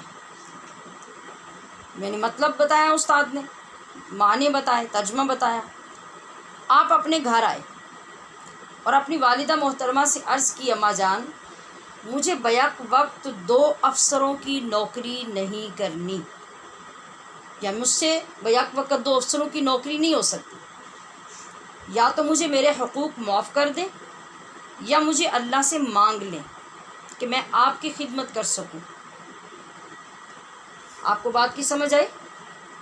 یہ زمانہ طالب علمی میں اللہ کے حکم کو سمجھنے کی اتنی سنجیدگی تھی، اور انہوں نے یہ سمجھا کہ اگر شکر ادا کرنا ہے تو کسی ذات کا شکر ادا کرنے کے لیے تو ہر لمحہ اس کی طرف توجہ ضروری ہے، اس کا شکر ادا کرنے کے لیے ہر وقت اس کی نعمتوں کو مد نظر رکھنا ضروری ہے۔ اب یہاں استاد صاحب نے 2 ہستیوں کا شکر ادا کرنے کی بات کر دی ہے، تو بیک وقت دونوں کی نعمتیں، بیک وقت دونوں کے احسانات، بیک وقت دونوں کی ہستیاں، یہ میں کیسے سامنے رکھوں؟ یہ مجھ سے تو نہیں ہو سکے گا۔ ہم تو ساری دنیا کا ایک ہی لمحے میں سوری کہہ کے سارا کام سیدھا کر لیتے ہیں، اور تھینک یو بول کے ہم سارے شکریہ ادا کر دیتے ہیں۔ تو جو اللہ سے محبت کرنے والے، اللہ کی ذات میں اپنے آپ کو گم کرنے والے اور اللہ کے صحیح معنوں میں بندے ہوتے ہیں، آپ دیکھیے کہ ان کا معیار کیا ہوتا ہے۔ وہ تو یہ بھی قبول نہیں کر لے کہ میں ایک وقت میں نہ تو میں اس طرح سے صحیح ماں کا شکریہ ادا کر سکوں گا اور نہ میں صحیح رب کا کر سکوں گا، تو میں کیا کروں؟ اگر اللہ پاک دونوں چیزوں کا مکلف کر رہے ہیں تو میں کیا کروں؟ میں تو ایسا نہیں کر سکتا۔ جا کے ماں کے قدموں میں بیٹھے اور عرض کی کہ یا اللہ، یا تو اے اماں جان، یا تو آپ مجھے رب سے مانگ لیں اور رب کے حقوق مجھ سے معاف کروا دیں، تو یا پھر آپ اپنے حقوق معاف کر دیں تو میں پھر رب کے شکر میں لگا رہوں۔ تو آپ کی والدہ نے فرمایا کہ بیٹا، میں نے تجھے اللہ کے سپرد کیا، میں نے اپنے حقوق معاف کر دیے۔ یہ ہے آقا علیہ السلام کے فرمان کا پاس، اس میں سنجیدگی اور غور و فکر کہ ہم نے اس پہ عمل کس درجے پہ جا کے کرنا ہے۔ تو معلوم ہوا کہ حقوق العباد اور بندوں کے احسانات کو ملحوظ رکھنا کتنی اہمیت رکھتا ہے، اور بندوں کا شکر ادا کرنا گویا اللہ کا شکر ادا کرنا ہے۔ ہمارے پاس سب سے بڑھ کر ہمارے کریم آقا کا اسوہ حسنہ موجود ہے کہ ساری کائنات جن کی غلام ہے، اور غلاموں کا شکریہ ادا کر کے اعلیٰ ترین مثال قیامت تک کی امتیوں کے لیے آپ نے قائم کر دی۔ آپ کا ارشاد گرامی ہے کہ میں نے سب کے احسانات کا بدلہ اتار دیا، ایک ابو بکر ہیں کہ جن کا بدلہ اللہ ہی دے گا۔ یعنی آپ اپنے ایک غلام، اپنے ایک امتی، اگرچہ ان کا حسن سلوک، اگرچہ ان کی دوستی، اگرچہ ان کی محبت، اگرچہ ان کی غلامی ایسی بے مثال تھی کہ کائنات میں کہیں نہیں ملتی، مگر یہ تو نبی ہیں اور یہ تو رہنما ہیں ساری کائنات کے، اور سب کے استاد ہیں، سب کے مرشد ہیں۔ تو جو مرید ہے یا جو مانوی اولاد ہے، یا وہ شاگرد ہے، یا وہ امتی ہے، یا وہ غلام ہے، تو وہ تو اپنی سینکڑوں زندگیاں باری باری وارتے جائیں تو تب بھی ان کا حق ادا نہیں ہوتا۔ اب حضور ایسا کیوں فرما رہے ہیں؟ آپ اپنی وہ عاجزی، اپنا وہ اخلاق حسنہ کا مظاہرہ، اپنا وہ اسوہ حسنہ اور اپنی امت کو سکھانا مقصود ہے کہ جو بھی تمہارے ساتھ نیکی کرے، تمہارے جس کام میں آئے، تمہارے مشکل وقت میں تمہارا ساتھ دے، تو کبھی ساری زندگی اس کے احسان کو مت بھولو۔ تو فرمایا کہ تمام لوگوں کے احسانات میں نے ادا کر دیے، مگر ابو بکر کا احسان میں ادا نہیں کر سکتا۔ آپ صلی اللہ تعالی علیہ وسلم نے یہ کلمات ان قربانیوں اور اخلاص کے متعلق فرمائے۔ ابو بکر صدیق جو اسلام کے لیے پیش کرتے رہے، اور آپ کی ذات اقدس کے لیے بھی، حالانکہ آپ تو نبی ہیں، آقا ہیں، پھر احساس تشکر کتنا ہے، سوچنے کی بات ہے۔ بندوں کی شکر گزاری سے بالکل بے نیازی نہیں برتی، اور سیدہ طیبہ طاہرہ خدیجۃ الکبریٰ، جنہوں نے اپنا مال اور جان سب آقا کی ذات پہ قربان کر دیے، تو آپ کی بارگاہ یعنی حضور کی بارگاہ سے ان کے لیے شکر گزاری کا اظہار کیسے ہوتا ہے اسے بھی دیکھیے۔ شکر گزاری کی ایک صورت یہ بھی تھی کہ حضرت خدیجہ کی موجودگی میں آپ علیہ السلام نے دوسرا نکاح نہیں کیا، بلکہ سوچا تک نہیں کہ حضرت خدیجہ کو رنج نہ پہنچے۔ جب آپ کی وفات کا وقت قریب آیا تو سیدہ خدیجہ نے کفن کے لیے حضور کی چادر مبارک طلب کی۔ آپ تشریف لائے، فرمایا خدیجہ تو نے چادر طلب کی، مجھ پر اور اسلام پر تیرے اس قدر احسانات ہیں، آج اگر تو محمد کی جلد بھی مانگ لیتی، محمد کی کھال بھی مانگ لیتی تو میں تجھے اتار کے دے دیتا۔ اتنی اعلیٰ مثال کائنات میں کہاں سے ملے گی؟ عزیز صاحبات، یہ ہماری زندگی کی تربیت کی روشن مثالیں ہیں۔ اپنے کردار اور مزاج پہ غور کرنا ہمارے لیے اشد ضروری ہے۔ ہماری زندگیوں میں کتنی ایسی مثالیں ملتی ہیں کہ ادھر ہمارا مطلب نکلا، کام کروایا، پھر نظریں ہی پھیر لیتے ہیں، پھر کبھی کوئی سامنے سے آتا نظر آئے تو رخ موڑ کے چلے جاتے ہیں، راستہ بدل دیتے ہیں کہ سامنا نہ کرنا پڑے۔ ہم ایسے بے مروت ہو جاتے ہیں، جبکہ ہمارے پیارے نبی علیہ السلام کی تعلیم تربیت کتنی اعلیٰ ہے، اخلاق کتنے اعلیٰ ہیں، رب کریم کا جو فرمان ہے وہ کتنا اعلیٰ ہے۔ تو یہی سکھانے کے لیے آپ علیہ السلام نے ارشاد فرمایا کہ من لم یشکر الناس لم یشکر اللہ، کہ جو بندوں کا شکر ادا نہیں کر سکتا بیچارہ وہ اللہ کا شکر کیسے ادا کرے گا؟ یعنی بندے نے جو کام کیا ہوتا ہے وہ تو اس کے سامنے ہوتا ہے، ایک کام کیا ہوگا، 2 کیے ہوں گے، 3 کیے ہوں گے، نہ اس کو بھولے ہیں نہ اس کو بھولے ہیں، اور ان کا کلیئر کٹ پتہ ہے کہ بھی اس نے یہ کام کروایا تھا، یہاں میری سفارش کی تھی، یہ چیز مجھے خرید کے دی تھی، مجھے فلاں وقت میں قرض دیا تھا، میری ہیلپ کی تھی، یہ سب چیزوں کا پتہ ہوتا ہے۔ تو جب ان چند چیزوں کا بندہ شکر ادا نہیں کر سکتا تو سوچنے کی بات ہے رب ذوالجلال کے انعامات ہمارے اوپر اس قدر ہیں، اس قدر کہ ساری زندگی ہم تلاش کرتے رہیں کہ ہمیں ملیں گے نہیں کہ اللہ کے احسانات کیا کیا ہیں۔ جب احسانات کا نہیں پتہ تو پھر ہم شکر کیسے کر سکیں گے؟ اور دوسری بات یہ کہ اللہ اس کا شکر قبول ہی نہیں کرے گا جو اللہ کے بندوں کا شکر نہیں ادا کرتا۔ تو اپنے پیارے نبی کی پیاری عادات، پیارے طریقے، پیارے فرمودات ہی ہماری منزل ہیں، اس کی طرف ہمیں رواں دواں ہونا چاہیے۔ آج کی حدیث پاک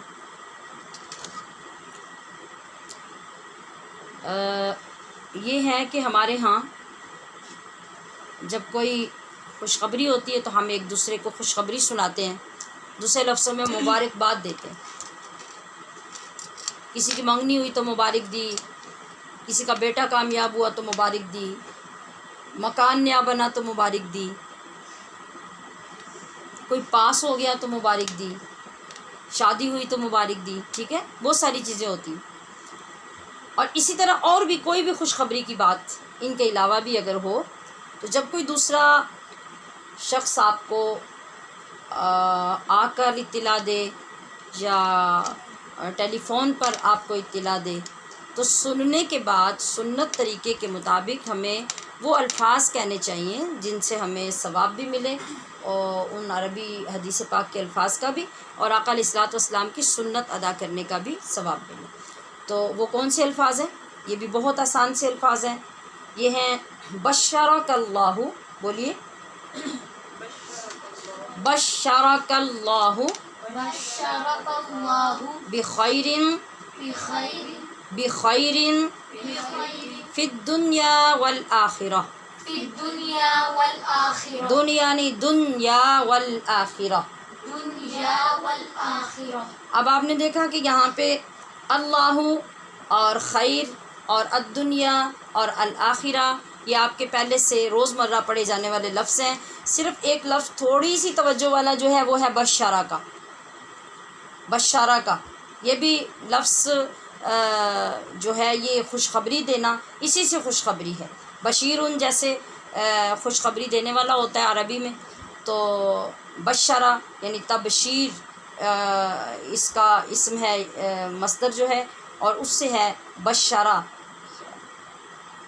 خوشخبری دے، کاف کا مطلب تجھے، اللہ اللہ، بخیرن بہترین، فی الدنیا دنیا میں، والآخرہ اور آخرت میں، یعنی اے خوشخبری لانے والے، تم نے مجھے دنیا کی ایک چیز کی خوشخبری دی ہے تو اللہ تجھے دنیا اور آخرت کی خوشخبریاں عطا فرمائے۔ ذرا غور کریں کہ ایک جملے کے اوپر کروڑوں بار قربان جانے کو جی چاہتا ہے کہ ہمارے نبی صلی اللہ علیہ وسلم کو ہر کام میں، ہر بات میں، ہر جملے میں اپنی امت کی کس قدر فکر ہے کہ وہ کسی جگہ پہ بھی اپنی امت کو دنیا اور آخرت دونوں کے ساتھ سے کٹتا نہیں دیکھ سکتے۔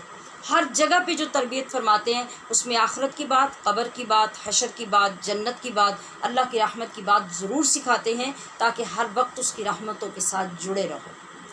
تو کیا حدیث پاک ہوئی؟ بشرک اللہ بخیر فی الدنیا والآخرہ۔ پڑھ لیجئے، بشرک اللہ بخیر، بشرک اللہ بخیر، بشرک اللہ بخیر، بشرک اللہ بخیر، بشرک اللہ بخیر بشرک اللہ بخیر، فی الدنیا والآخرہ۔ فی الدنیا والآخرہ۔ جی، بہترین خوشخبری دے تمہیں اللہ دنیا میں اور آخرت میں۔ جب بھی کوئی خوشخبری ملے اس کو یہ جواب دیں، اور بعض اوقات مبارک جب کوئی بندہ دیتا ہے تو ایسی مبارک جس کا تعلق آپ کے ساتھ بھی ہو، دینے والے کے ساتھ بھی ہو، لینے والے کے ساتھ بھی ہو، تو اس کے لیے آسان لفظ ہوتا ہے بارک اللہ تعالی، اتنا کہہ دیں تو بھی اس کا جواب ادا ہو جاتا ہے۔ بارک اللہ نہیں، با زبر علی، با را زبر را، بارک اللہ تعالی، یا بارک اللہ لنا ولکم، ہمارے لیے بھی اللہ مبارک کرے، آپ کے لیے بھی اللہ مبارک کرے، بارک اللہ لنا ولکم۔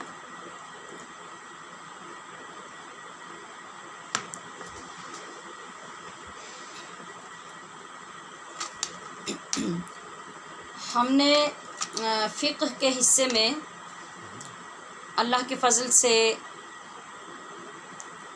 نماز کے اندرونی فرائض اور نماز کی شرائط مکمل طور پہ پڑھ کے نماز کی عبارت کو بھی پڑھ لیا ہے، اور وہ یاد کرنے کے مرحلے میں چل رہی ہے۔ تو آج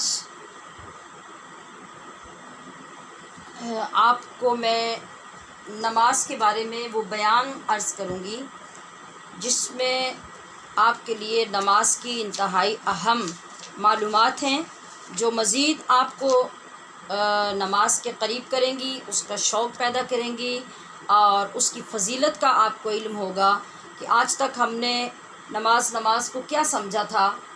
نماز کی ہمیں سمجھ ہی نہیں تھی سوائے اس کے کہ اتنی رکعتیں ادا کرنی ہیں اور اتنی بار اوپر ہونا ہے، اتنی بار نیچے ہونا ہے، پڑھنا کیا ہے، وضو کیا ہے، وضو کی فضیلت کیا ہے، اس کے طریقے کیا ہیں، ارکان کیا ہیں۔ اللہ کا کتنا کرم ہے کہ ہم نے ان دنوں میں یہ ساری چیزیں پڑھی ہیں۔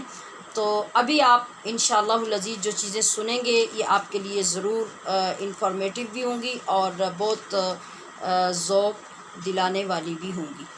تو آج جو بیان ابھی نماز کے متعلق ہوگا اس میں ہم جو بیان کریں گے وہ ہے نماز کی جامعیت، نماز کے اوقات اور نماز کی رکعات میں کیا حکمتیں ہیں۔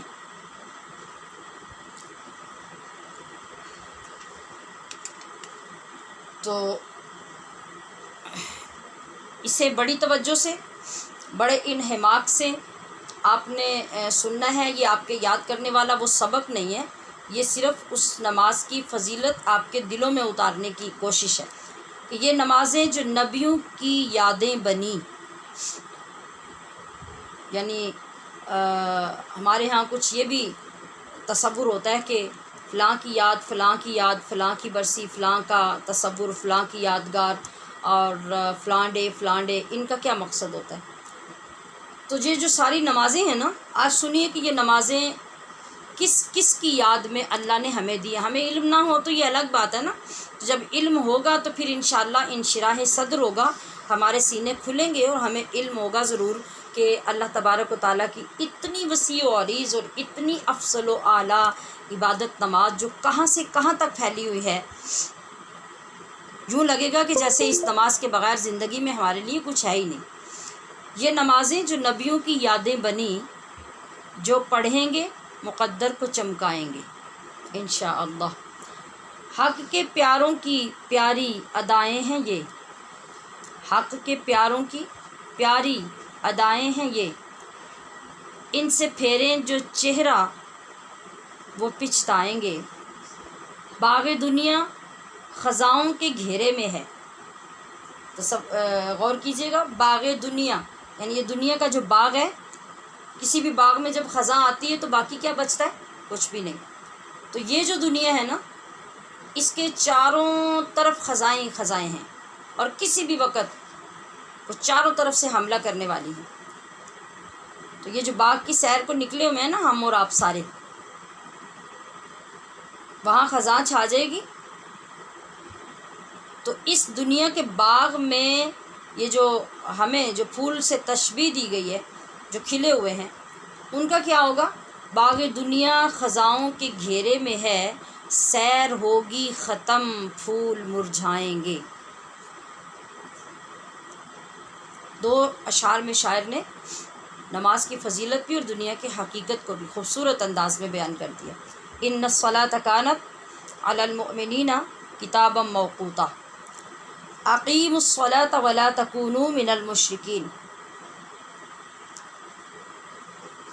ترجمہ ہے کہ بے شک نماز مومنوں پر مقررہ وقت کے ساتھ فرض کی گئی ہے۔ یہ پہلی آیت کا ترجمہ ہے، مقررہ وقت کے ساتھ۔ اور دوسری میں ہے اقیموا الصلاۃ ولا تکونوا من المشرکین، نماز قائم کرو اور مشرکوں میں سے مت ہو۔ آپ دیکھیے کہ دو لفظوں میں ہی اللہ پاک نے فیصلہ کر دیا کہ جو بندہ نماز قائم نہیں کرے گا وہ مشرک ہوگا۔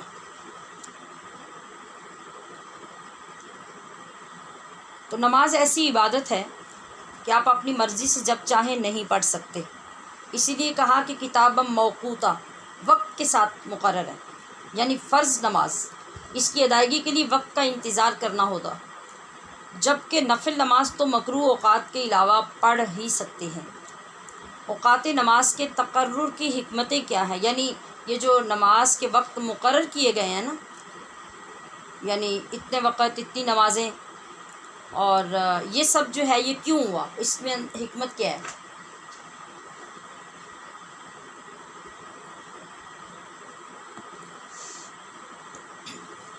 نیز یہ جو پانچوں وقت ہیں، ان تمام میں پڑھی جانے والی فرض رکعات کتنی ہیں؟ آج ہم اس کو ایکسپلین کرتے ہیں، سیکھتے بھی ہیں، یاد بھی کرتے ہیں، سنتے بھی ہیں۔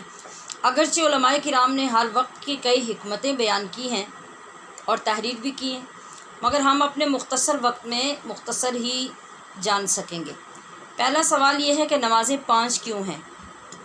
اس کا جواب یہ ہے، شب معراج میں اللہ رب العزت نے تو 50 نمازیں عطا کی تھیں، بار بار اللہ کی بارگاہ میں عرض کرنے سے 5 پر پہنچ کر روک دی گئیں، تاکہ اللہ کا قانون بھی نہ بدلیں اور محبوب کی بات بھی پوری ہو جائے۔ تو 5 کیوں رکھی گئیں؟ رحمت خداوندی کا قاعدہ یہ ہے کہ من جاء بالحسنتی فلاح عشر امثالھا، اللہ کا فرمان ہے کہ جو میرے پاس ایک نیکی لائے گا میں اسے اس جیسی 10 لوٹاؤں گا، اور ہماری ایک نیکی پر رب 10 اجر عطا فرماتا ہے۔ حکم ہوا حبیب آپ کی امت 5 نمازیں پڑھے گی، میرے یہاں اس کا ثواب 50 ہی لکھا ہوگا، جتنا پہلے لکھا جا چکا ہے بس وہ میرے کرم سے ہوگا کہ وہ 1 کریں گے تو میں اس کو 10 گنوں گا، وہ 5 کریں گے تو میں ان کو 50 گنوں گا۔ دوسری حکمت یہ ہے کہ پچھلی امتوں کی نمازیں جمع کریں تو کل 5 ہی بنتی ہیں، یعنی 5 وقتوں سے زیادہ وقت نہیں بنتے پچھلی امتوں کے، تو ان سب کی نمازوں کے وقت جمع کریں تو وہ 5 بنتے ہیں۔ تو اللہ نے وہ سارے وقت امت محمدیہ کو دے کر یہ نمازیں فرض کی کہ تاکہ میرے محبوب کی امت ساری امتوں کے برابر روزانہ کی نمازوں کا ثواب لے۔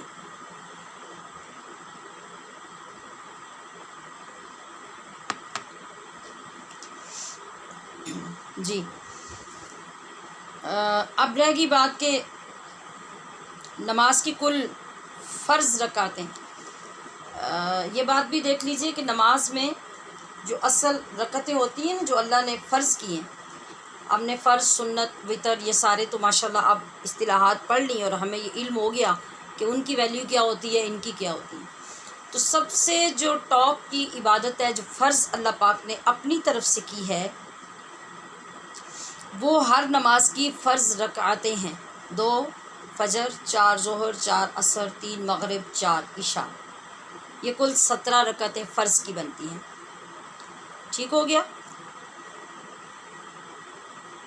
تو یہ رکعتیں مختلف اوقات میں جو رب ذوالجلال نے ہمیں عطا فرمائی ہیں، جو باقی ان کے علاوہ سنتیں ہیں، واجب ہیں، نفل ہیں، تو وہ ساری جو رکعتیں ہیں نمازوں کی وہ اضافی نمازوں میں آتی ہیں۔ اور نبی علیہ الصلوۃ والسلام نے فرمایا کہ قیامت کے دن جب کسی کی نمازیں کم ہوں گی، اللہ تبارک و تعالیٰ فرمائے گا کہ اس کے نام اعمال میں دیکھو کہ نفل ہیں، اگر نفل ہیں تو وہ لے آؤ، ان کو ڈال کر ان کی کمی کو پورا کر دیا جائے۔ یہ بھی اللہ نے اپنے فضل سے وہ اضافی چیزیں ہمیں اس لیے پڑھنے کا حکم دیا ہے۔ تو اللہ تبارک و تعالیٰ نے اپنے فرشتوں کو پرواز کے لیے مختلف پر عطا کر رکھے ہیں، کسی کے 2، کسی کے 3، کسی کے 4۔ اسی کے مطابق اللہ تبارک و تعالیٰ نے ہمیں یہ رکعتیں بھی کہیں 2، کہیں 3، کہیں 4 عطا فرمائی ہیں۔ وہ جو فرشتے ہیں وہ نور کے بنے ہوئے ہیں، اور وہ نور اپنے ان پروں سے پرواز کرتا ہے، یعنی نور کے فرشتے اپنے نور کے پروں سے پرواز کرتے ہیں، اور ان کی پرواز بڑی دور دور تک اور بہت نیچائیوں تک بھی لمحات میں ہوتی ہے کہ وہ لمحوں میں اوپر اور لمحوں میں نیچے کہاں سے کہاں پرواز کر جاتے ہیں۔ یہ ان کی روحانی طاقت ہوتی ہے۔ اب انسان کو چونکہ مٹی سے بنایا تو اللہ کریم نے انسان کو نماز کے پر عطا کر دیے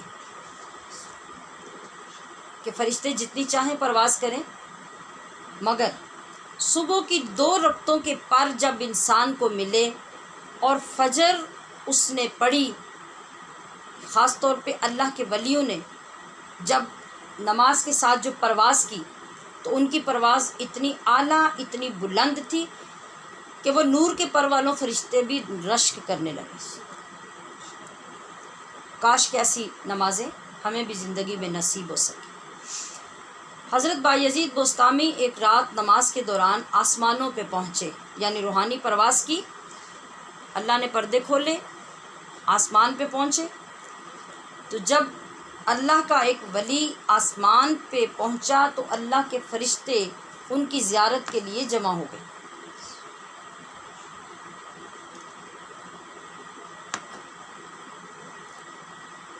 اور جیسے کہ کسی کے آنر کے لیے، ویلکم کے لیے وہ فرشتے سب مل کے تسبیح کرنے لگے۔ جب فرشتے تسبیح کر رہے تھے تو ان کی تسبیح سے نور کے شعلے بلند ہونے لگے۔ حضرت بایزید بستامی فرماتے ہیں کہ میں نے ان فرشتوں کی تسبیح اور ان کا منظر دیکھنے کے بعد ایک بار اللہ کی تسبیح بیان کی تو میری ایک تسبیح سے ان تمام فرشتوں کی تسبیح سے نور کے شعلے بلند ہو رہے تھے، اور جب میں نے ایک مرتبہ تسبیح کی تو میری تسبیح سے سارا آسمان نور سے منور ہو گیا۔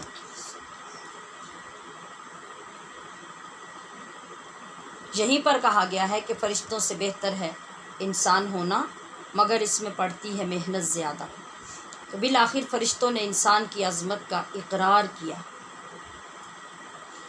تو زیادہ سے زیادہ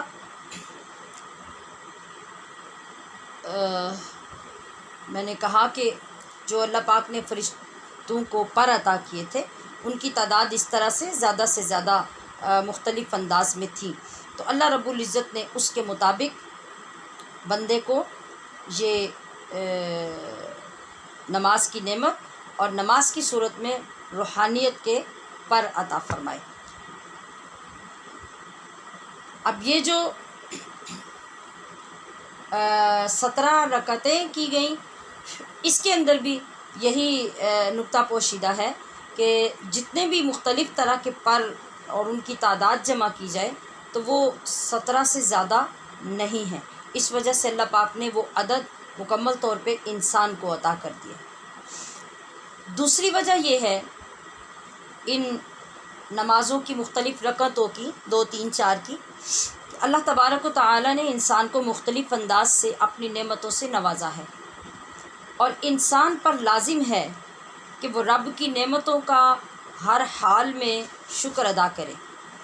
تو اپنی مخلوق کی کمزوری کو دیکھ کر اس نے ایسا انتظام کر دیا کہ خود بخود اللہ کا شکر ادا ہوتا رہے. اس طرح کہ اللہ پاک نے ہمیں 5 طرح کے حواس عطا کیے ہیں. جانتے ہیں اس اصطلاح کو؟ 5 حواس اللہ نے انسان کو عطا کیے ہیں. اس کو کہتے ہیں حواس خمسہ. کیا کہتے ہیں؟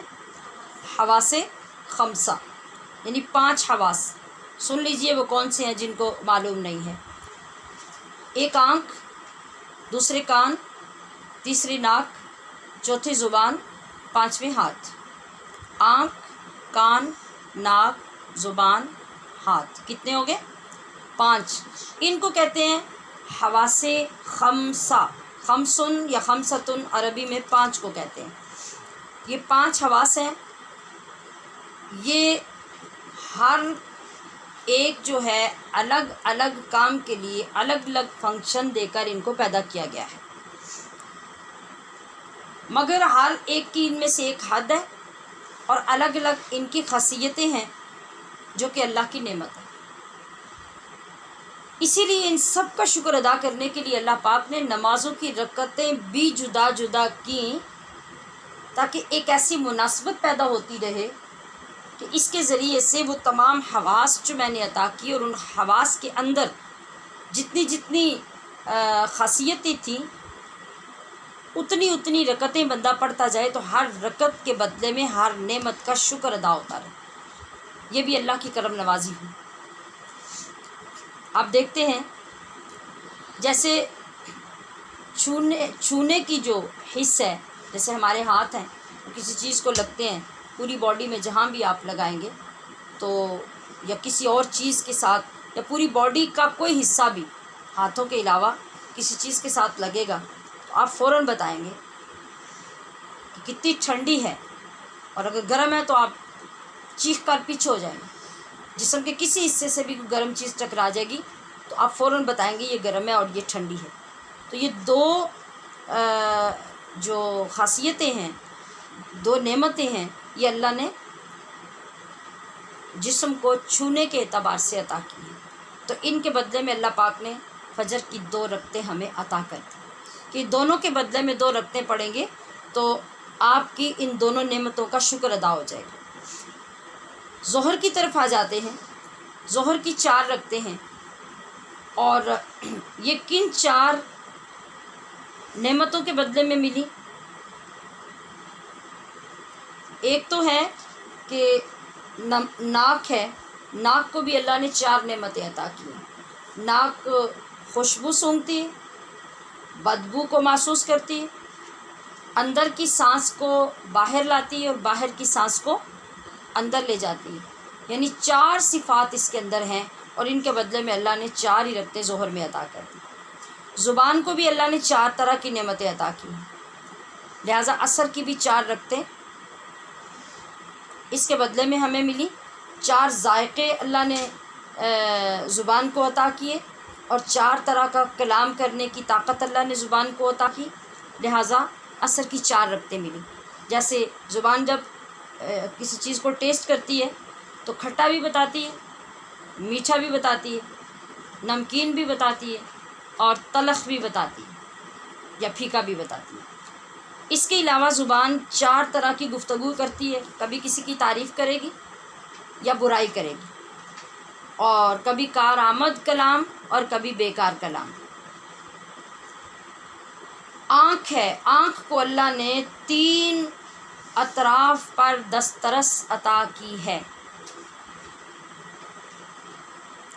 آنکھ سامنے دیکھتی ہے، دائیں دیکھتی ہے، بائیں دیکھتی ہے.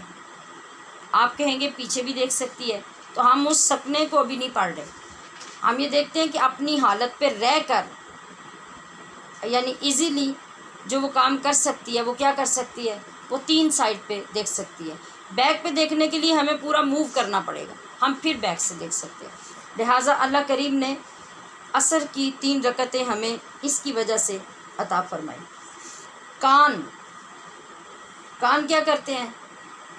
کان تو ماشاءاللہ ہمارے خاص طور پہ جو ہیں وہ بہت تیز ہوتے ہیں، وہ 6 اطراف ہوتی تو ان کی بھی سن لیتے ہیں، ابھی ویسے 4 کی سنتے ہیں، ہیں جی، چاروں طرف سے کان ہمارے سنتے ہیں۔ کوئی پیچھے بات کر رہا ہو تب بھی آواز آتی ہے، دائیں کر رہا ہو تب بھی آتی ہے، بائیں کر رہا ہو، سامنے کر رہا ہو، سب طرف سے آوازیں آتی ہیں۔ تو ان کے بدلے میں اللہ پاک نے 4 رکعتیں عشاء کی ہمیں عطا فرما دی، کل 17 رکعتیں بن گئی، جن کی ایک اور مناسبت علماء کرام نے یہ بھی لکھی ہے کہ 17 رکعتیں اس لیے ہیں کہ جنت کے 8 طبقے ہیں، دوزخ کے 7 ہیں، کتنے بن گئے؟ 15۔ ایک عرش ہے اللہ کا، ایک کرسی ہے، 2 ہو گئے، 15 اور 2 17، یہ 17 کا عدد پورا ہو گیا۔ مطلب یہ کہ اے امتی، تیرے نبی کو جسمانی معراج میں ان تمام مقامات کی سیر کرائی گئی۔ اگر تو نے نماز کو تمام حقوق کی ادائیگی کے ساتھ پڑھ لیا تو بھی وہ مقام پا لے گا جس کے لیے اللہ کے حبیب نے فرمایا الصلاۃ معراج المومنین۔ آپ نے دیکھا کہ کتنی خوبصورت نسبتیں قائم ہوتی چلی گئی ہماری عبادت کے ساتھ، اگر ہم ان کو سمجھیں اور یہ ہمیں ذہن نشین رہیں تو کیسے ہمیں نماز کی لذت نہ آئے اور کیوں ہمیں پتہ نہ چلے کہ ہم نماز میں پرواز کر رہے ہیں۔ چلیے اب ہم یہ دیکھیں گے کہ یہ 5 وقت جو اللہ نے ہمیں عطا کیے ہیں، ان 5 وقتوں کی نسبت کدھر ہے اور یہ کیوں خاص 5 وقت عطا کیے گئے۔ تو میں نے آغاز میں کہا تھا کہ آپ دیکھیں گے کہ اللہ کی کن کن مقرب ہستیوں کی یہ یادیں ہیں جو ہماری نمازیں ہیں، تو یہ ساری چیزیں جب ہمارے پاس جمع ہوتی جائیں گی تو ہمیں ان اوقات میں ان ہستیوں کی یاد اور ان کے کارنامے، ان کی قربانیاں، یہ سب یاد آنی چاہیے، تو پھر تو واقعی وہ نماز نصیب ہو جائے گی جس میں وہ حالات ہوا کرتے تھے صحابہ کرام کے کہ اگر پنڈلیوں میں تیر لگے ہوئے ہیں اور وہ کھبے ہوئے ہیں کہ کوئی نکال نہیں سکتا تو لوگ نماز میں کھینچ کے نکال لیتے تو نماز کے اندر سے خبر تک نہ ہوتی۔ جی، تو ظہر کی نماز سے آغاز کرتے ہیں ہم۔ ظہر کی نماز یہ حضرت ابراہیم کی یادگار ہے۔ جس وقت وہ حضرت اسماعیل کو ذبح کرنے کے لیے لے کر گئے تھے تو آپ کو 4 فکریں دامنگیر تھیں۔ پہلی یہ کہ اللہ کا حکم صحیح پورا ہو جائے، انہیں ٹینشن تھی کہ کوئی غلطی نہ ہو جائے، کوئی کوتاہی نہ رہ جائے۔ دوسری ٹینشن یہ تھی کہ اسماعیل کی عمر ابھی چھوٹی ہے، اگر اس نے مجھ سے سوال کر لیا تو میں کیا جواب دوں گا، اور کیا یہ وہ فیصلہ قبول کر بھی لے گا یا نہیں کہ میں اس کو ذبح کرنے لگاؤں، اور وہ تیار ہو جائے گا کہ آپ مجھے ذبح کر دیں۔ آپ کو یہ بھی ٹینشن تھی۔ تیسری یہ کہ جب میں واپس آؤں گا ذبح کر کے تو اسماعیل کی والدہ جب مجھ سے پوچھیں گی کہ اسماعیل کہاں ہے تو میں اس کو کیا جواب دوں گا۔ 3، چوتھی یہ کہ اب اتنے عرصے سے حضرت حاجرہ نے اس ویرانے میں اس بچے کے سہارے اتنا وقت گزارا، اور اب جب یہ کسی سہارے کے قابل بننے لگا تو میں اس کو ذبح کرنے لے جا رہا ہوں، تو اب باقی کی زندگی حاجرہ یہاں کیسے گزاریں گی اکیلے جنگل میں۔ یہ 4 ٹینشنز تھی حضرت ابراہیم کے قلب اقدس میں، تو آپ پریشان ہو رہے تھے۔ تو پھر کیا ہوا کہ اللہ رب العزت نے آگے لیٹے ہوئے اسماعیل کی جگہ پہ یکدم جنت سے دمبا بھیج کر، مینڈھا بھیج کر اسماعیل کو اٹھا دیا، اور اس قربانی کی قبولیت کے بعد اللہ رب العزت نے حضرت ابراہیم کو سارے غموں سے آزاد کر دیا۔ پھر آپ نے ان 4 غموں اور ٹینشنز کے شکرانے میں 4 رکعتیں جو پڑھی، تو وہ ظہر کا وقت ہو رہا تھا، تو وہ 4 رکعتیں حضرت ابراہیم علیہ السلام کی یاد بن گئیں اور وہ اللہ نے اپنے محبوب کی امت کو عطا کر دی۔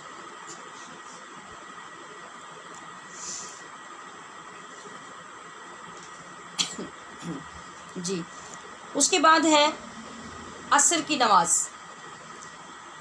عصر کی نماز جو ہے حضرت یونس علیہ السلام کو اللہ تعالیٰ نے 4 اندھیروں میں قید کر دیا تھا۔ پہلا اندھیرا دریا کا، دوسرا مچھلی کے پیٹ کا، تیسرا یہ کہ اس مچھلی کو پھر ایک اور مچھلی نے نگل لیا تھا، چوتھا رات کا اندھیرا۔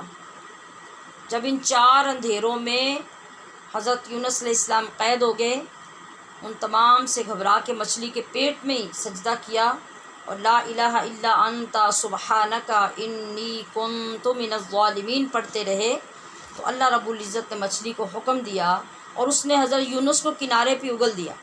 جب آپ جسمانی طور پہ بہتر ہوئے تو 4 رکعات آپ نے بھی شکرانے کی پڑھی، اور ایک روایت میں یہ ہے کہ یہ وقت جو ہے حضرت آدم کے جنت سے زمین پہ آنے کا وقت ہے، اور انہوں نے آ کر یہ پڑھی 4 رکعتیں، تو عصر کی نماز ہوئی۔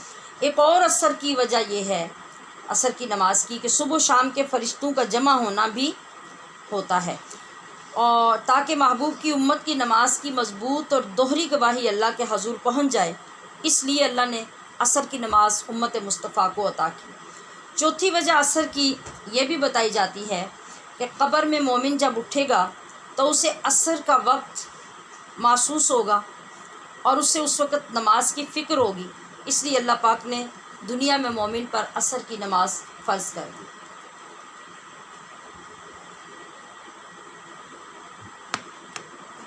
تاکہ وہ اپنی نماز سے مانوس رہے۔ مغرب کی نماز ایک روایت کے مطابق ایسے ہے کہ حضرت آدم علیہ السلام کی توبہ قبول ہوئی تھی، آپ نے 3 رکعت پڑھی، اس لیے اللہ پاک نے وہ نماز امت محمدیہ کو ان کی یاد میں عطا کر دی۔ دوسری روایت میں یہ ہے کہ حضرت یعقوب علیہ السلام نے یہ نماز پڑھی تھی مغرب کی۔ کیسے پڑھی تھی؟ 40 یا 80 سال تک فراق یوسف میں رونے کے بعد جب حضرت یوسف کا کرتا مصر سے آیا تو آپ کی بینائی اس کو آنکھوں پر لگانے سے لوٹ آئی اور خوشی نصیب ہوئی کیا، اور آپ نے اس خوشی کی وجہ سے 3 رکعت نماز ادا کی۔ 3 کیوں؟ ایک جو آپ کی بینائی یعنی نظر لوٹی تھی اس کے شکرانے میں، دوسری حضرت یوسف علیہ السلام کے زندہ سلامت ہونے کی اطلاع کے شکرانے میں، اور تیسری اس وجہ سے کہ یوسف علیہ السلام اپنے دین اور ایمان پر قائم ہیں، اس میں کسی قسم کی کوئی کمی نہیں ہوئی۔ اب آتے ہیں چوتھی نماز عشاء، یہ ہمیں کیسے ملی؟ اس کے اندر رات کا اندھیرا، دوزخ کا اندھیرا، قبر کا اندھیرا، قیامت کا اندھیرا، یہ 4 اندھیرے ہیں، اور ان سے نجات کے لیے چونکہ نماز نور ہے، اس لیے نماز اس وقت کی اللہ نے عطا کی کہ ان 4 اندھیروں سے نماز پڑھنے والے کو نجات دوں۔ دوسری روایت یہ ہے کہ موسیٰ علیہ السلام کو اللہ تعالیٰ نے اس وقت میں 4 غموں سے آزاد کیا تو آپ نے 4 رکعتیں پڑھی۔ وہ کیا غم تھے؟ ایک تو جب وہ بنی اسرائیل کو لے کر فرعون کے ظلم سے آزاد کروانے کے لیے نکلے تھے، تو اس وقت موسیٰ علیہ السلام کو یہ غم تھا، فکر تھا بہت کہ میری قوم سمندر کیسے پار کرے گی، کہیں دشمن پیچھے آ کے حملہ نہ کر دے۔ دوسری فکر آپ کو یہ تھی کہ سارے کا سارا لشکر سلامتی کے ساتھ پار اتر جائے، کوئی بچ نہ جائے ان کے ظلم کے لیے۔ تیسری فکر آپ کو یہ تھی کہ فرعون اور اس کے لشکر سے اللہ پاک میری قوم کو نجات دے دے۔ چوتھی فکر آپ کو یہ تھی کہ اس کا سارا لشکر اور وہ خود غارت ہو جائیں۔ اللہ پاک نے چاروں غموں سے نجات عطا کی، تو آپ نے 4 رکعات نماز پڑھی۔ آقا علیہ الصلوۃ والسلام کا یہ فرمان اقدس ہے کہ آدمی جس حال میں مرے گا اسی حال میں اٹھے گا۔ میں آگے جو بات کرنے جا رہی ہوں اس کے لیے میں آپ سب کی بڑی توجہ چاہوں گی۔ یہ آج ہم سب کے گھروں کا، ہم مدارس میں ہیں تب بھی، گھر میں ہیں تب بھی، ہم سب کا یہ ماحول بن چکا ہے، اور اس میں ہمیں اجتماعی کوشش کرنی ہوگی کہ ہم راتوں کو اتنی لیٹ سوتے ہیں کہ صبح اٹھنے کی کوئی گنجائش باقی نہیں ہوتی۔ دوسرے، ہماری نماز اور سونے کے ٹائم میں اتنا وقفہ ہوتا ہے کہ جو سراسر شریعت کی اس مراد کو کھو دیتا ہے جس وجہ سے ہمارے اوپر نماز عشاء کی فرض کی گئی۔ وہ کیا ہے؟ توجہ فرمائیے۔ آقا علیہ الصلوۃ والسلام کا یہ فرمان اقدس ہے کہ آدمی جس حال میں مرے گا اسی حال میں اٹھے گا، حتیٰ کہ اگر ایک شخص احرام باندھے ہوئے اونٹ سے گر کر مر جائے تو فَإِنَّهُ يُبْعَثُ يَوْمَ الْقِيَامَةِ مُلَبِّيًا، جب وہ قیامت کے دن اٹھے گا تو لبیک اللہم لبیک لا شریک لک لبیک یہ کہتا ہوا اٹھے گا، یعنی اس انداز میں کہ جو جس طرح مرے گا اسی طرح اٹھے گا۔ اس لیے نبی کریم صلی اللہ تعالی علیہ وسلم نے عشاء کی نماز کے حکم کے ساتھ ساتھ یہ بھی فرمایا کہ لا سمر بعد العشاء، کہ نماز عشاء کے بعد باتیں نہ کیا کرو۔ جناب کیا کہیں گے آپ سب؟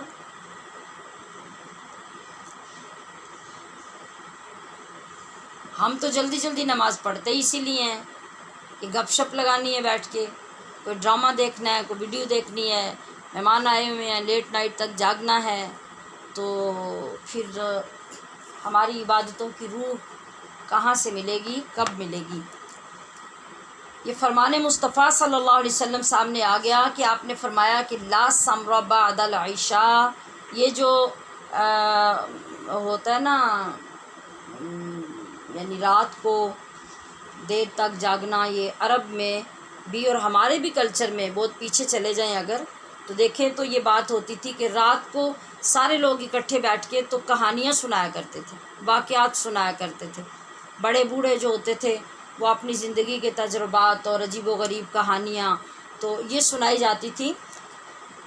تو یہاں اس سے مراد یہ ہے کہ نماز کے بعد تم ان کہانیوں کے پیچھے نہ پڑو اور وہ سننے سنانے اور باتیں کرنے نہ بیٹھ جاؤ۔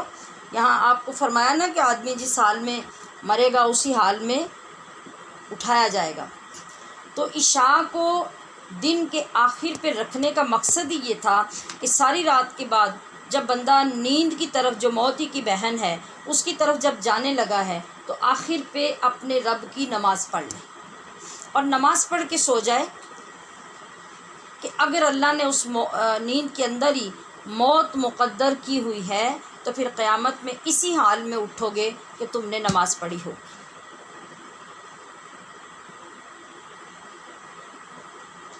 تو نیند سے پہلے ہمارا آخری کام نماز ہو جائے، اس وجہ سے ہمارے اوپر عشاء کی نماز فرض کی گئی۔ تو ہمارا جو نظام ہے وہ بالکل الٹ ہو چکا ہے۔ تو اب چونکہ موسٹلی لوگ جو میرے ساتھ ہیں وہ سب ماشاءاللہ خواتین خانہ ہیں، طالبات ہیں، جن کا مین جو کام ہے وہ گھر کے نظام کو چلانا، سنبھالنا ہے، تو یہ کام آپ ہی کر سکتی ہیں۔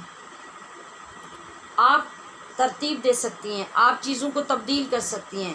10 بجے کا کام 8 بجے کرنا آپ کے بس کی بات ہے، 8 بجے کا 7 بجے کر لینا یہ آپ کے بس کی بات ہے۔ اس کو آپ مینیج کریں، بچوں کو آپ عادت ڈالیں اور صبح جلدی اٹھا کے ان کو جلدی کام میں بٹھانے کی بھی آپ عادت ڈالیں، تو انشاءاللہ العزیز یہ جو خلاف شرع، خلاف سنت اور ہر رات رزق کی رات جو ہمارے لیے بن جاتی ہے، تو پتہ نہیں رات میں ہمارے ساتھ کیا ہو جائے گا، اور جو ہم رات کو اینڈ پہ کر کے سوئے تھے ہم نے پھر اٹھنا تو اسی کے مطابق ہے قیامت میں، تو اس سے بچنے کا یہ ایک بہترین طریقہ ہوگا۔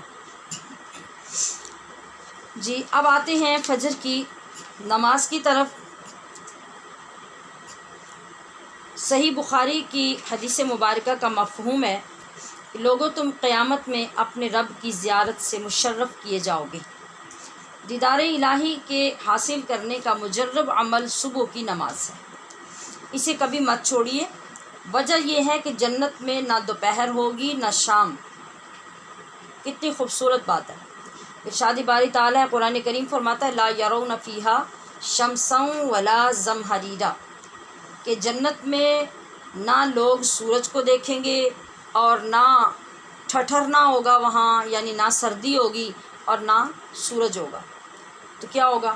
مطلب یہ کہ وہاں ایسا نورانی وقت ہوگا جیسے دنیا میں جو صبح کا وقت ہوتا ہے نا، آپ لوگ جو باہر نکلتے ہیں اس وقت جب معمولی سی صبح ہو رہی ہوتی ہے، روشنی ہو رہی ہوتی ہے اور رات پیچھے کی طرف جا رہی ہوتی ہے، وہ اتنا خوبصورت منظر ہوتا ہے اور اتنی خوبصورت وہ اس وقت جو روشنی پھیل رہی ہوتی ہے وہ ہوتی ہے جو آنکھوں کو اتنی تسکین اور ٹھنڈک عطا کرتی ہے۔ تو جنت میں ایسا وقت ہوگا، لہٰذا یہ وقت اللہ کے دیدار کے وقت سے بہت ملتا ہے۔ جس رب نے اس دنیا میں ہمیں یہ سہانا وقت اپنی بارگاہ کی حاضری کے لیے عطا کیا، امید ہے وہ اس کے بدلے ہمیں اپنے دیدار کا شرف بھی عطا فرمائے گا۔ حضرت آدم علیہ السلام جب جنت سے دنیا میں آئے تو دنیا میں رات آئی، یعنی پہلی مرتبہ دنیا میں انہوں نے رات دیکھی۔ جب پہلی بار دیکھا تو گھبرا کے سہم گئے اور پوری رات اللہ کے حضور روتے رہے۔ جب صبح ہوئی تو آپ کا حوصلہ ہوا کہ یہاں سویرا بھی ہے۔ آپ نے شکرانے میں 2 رکعت نماز ادا کی اور وہ ہمارے لیے محبوب علیہ السلام کی امت کے لیے فجر کی 2 رکعت نماز بن گئی۔ تو سامعات اپنی عبادت پہ فخر کیجئے کہ اللہ نے کس کس جلیل القدر نبی کی عبادت جمع کی اور مجموعہ ہم جیسے گناہگاروں کو بخش دیا۔ الحمدللہ حمداً کثیرا۔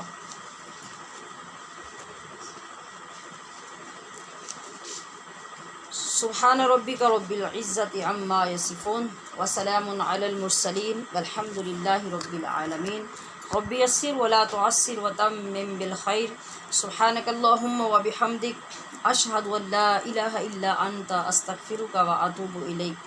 صلی اللہ تعالی علی حبیبہ محمد وآلہ واصحابہ اجمعین برحمتک یا ارحم الراحمین۔ والسلام علیکم ورحمۃ اللہ وبرکاتہ۔ فی امان اللہ تعالی۔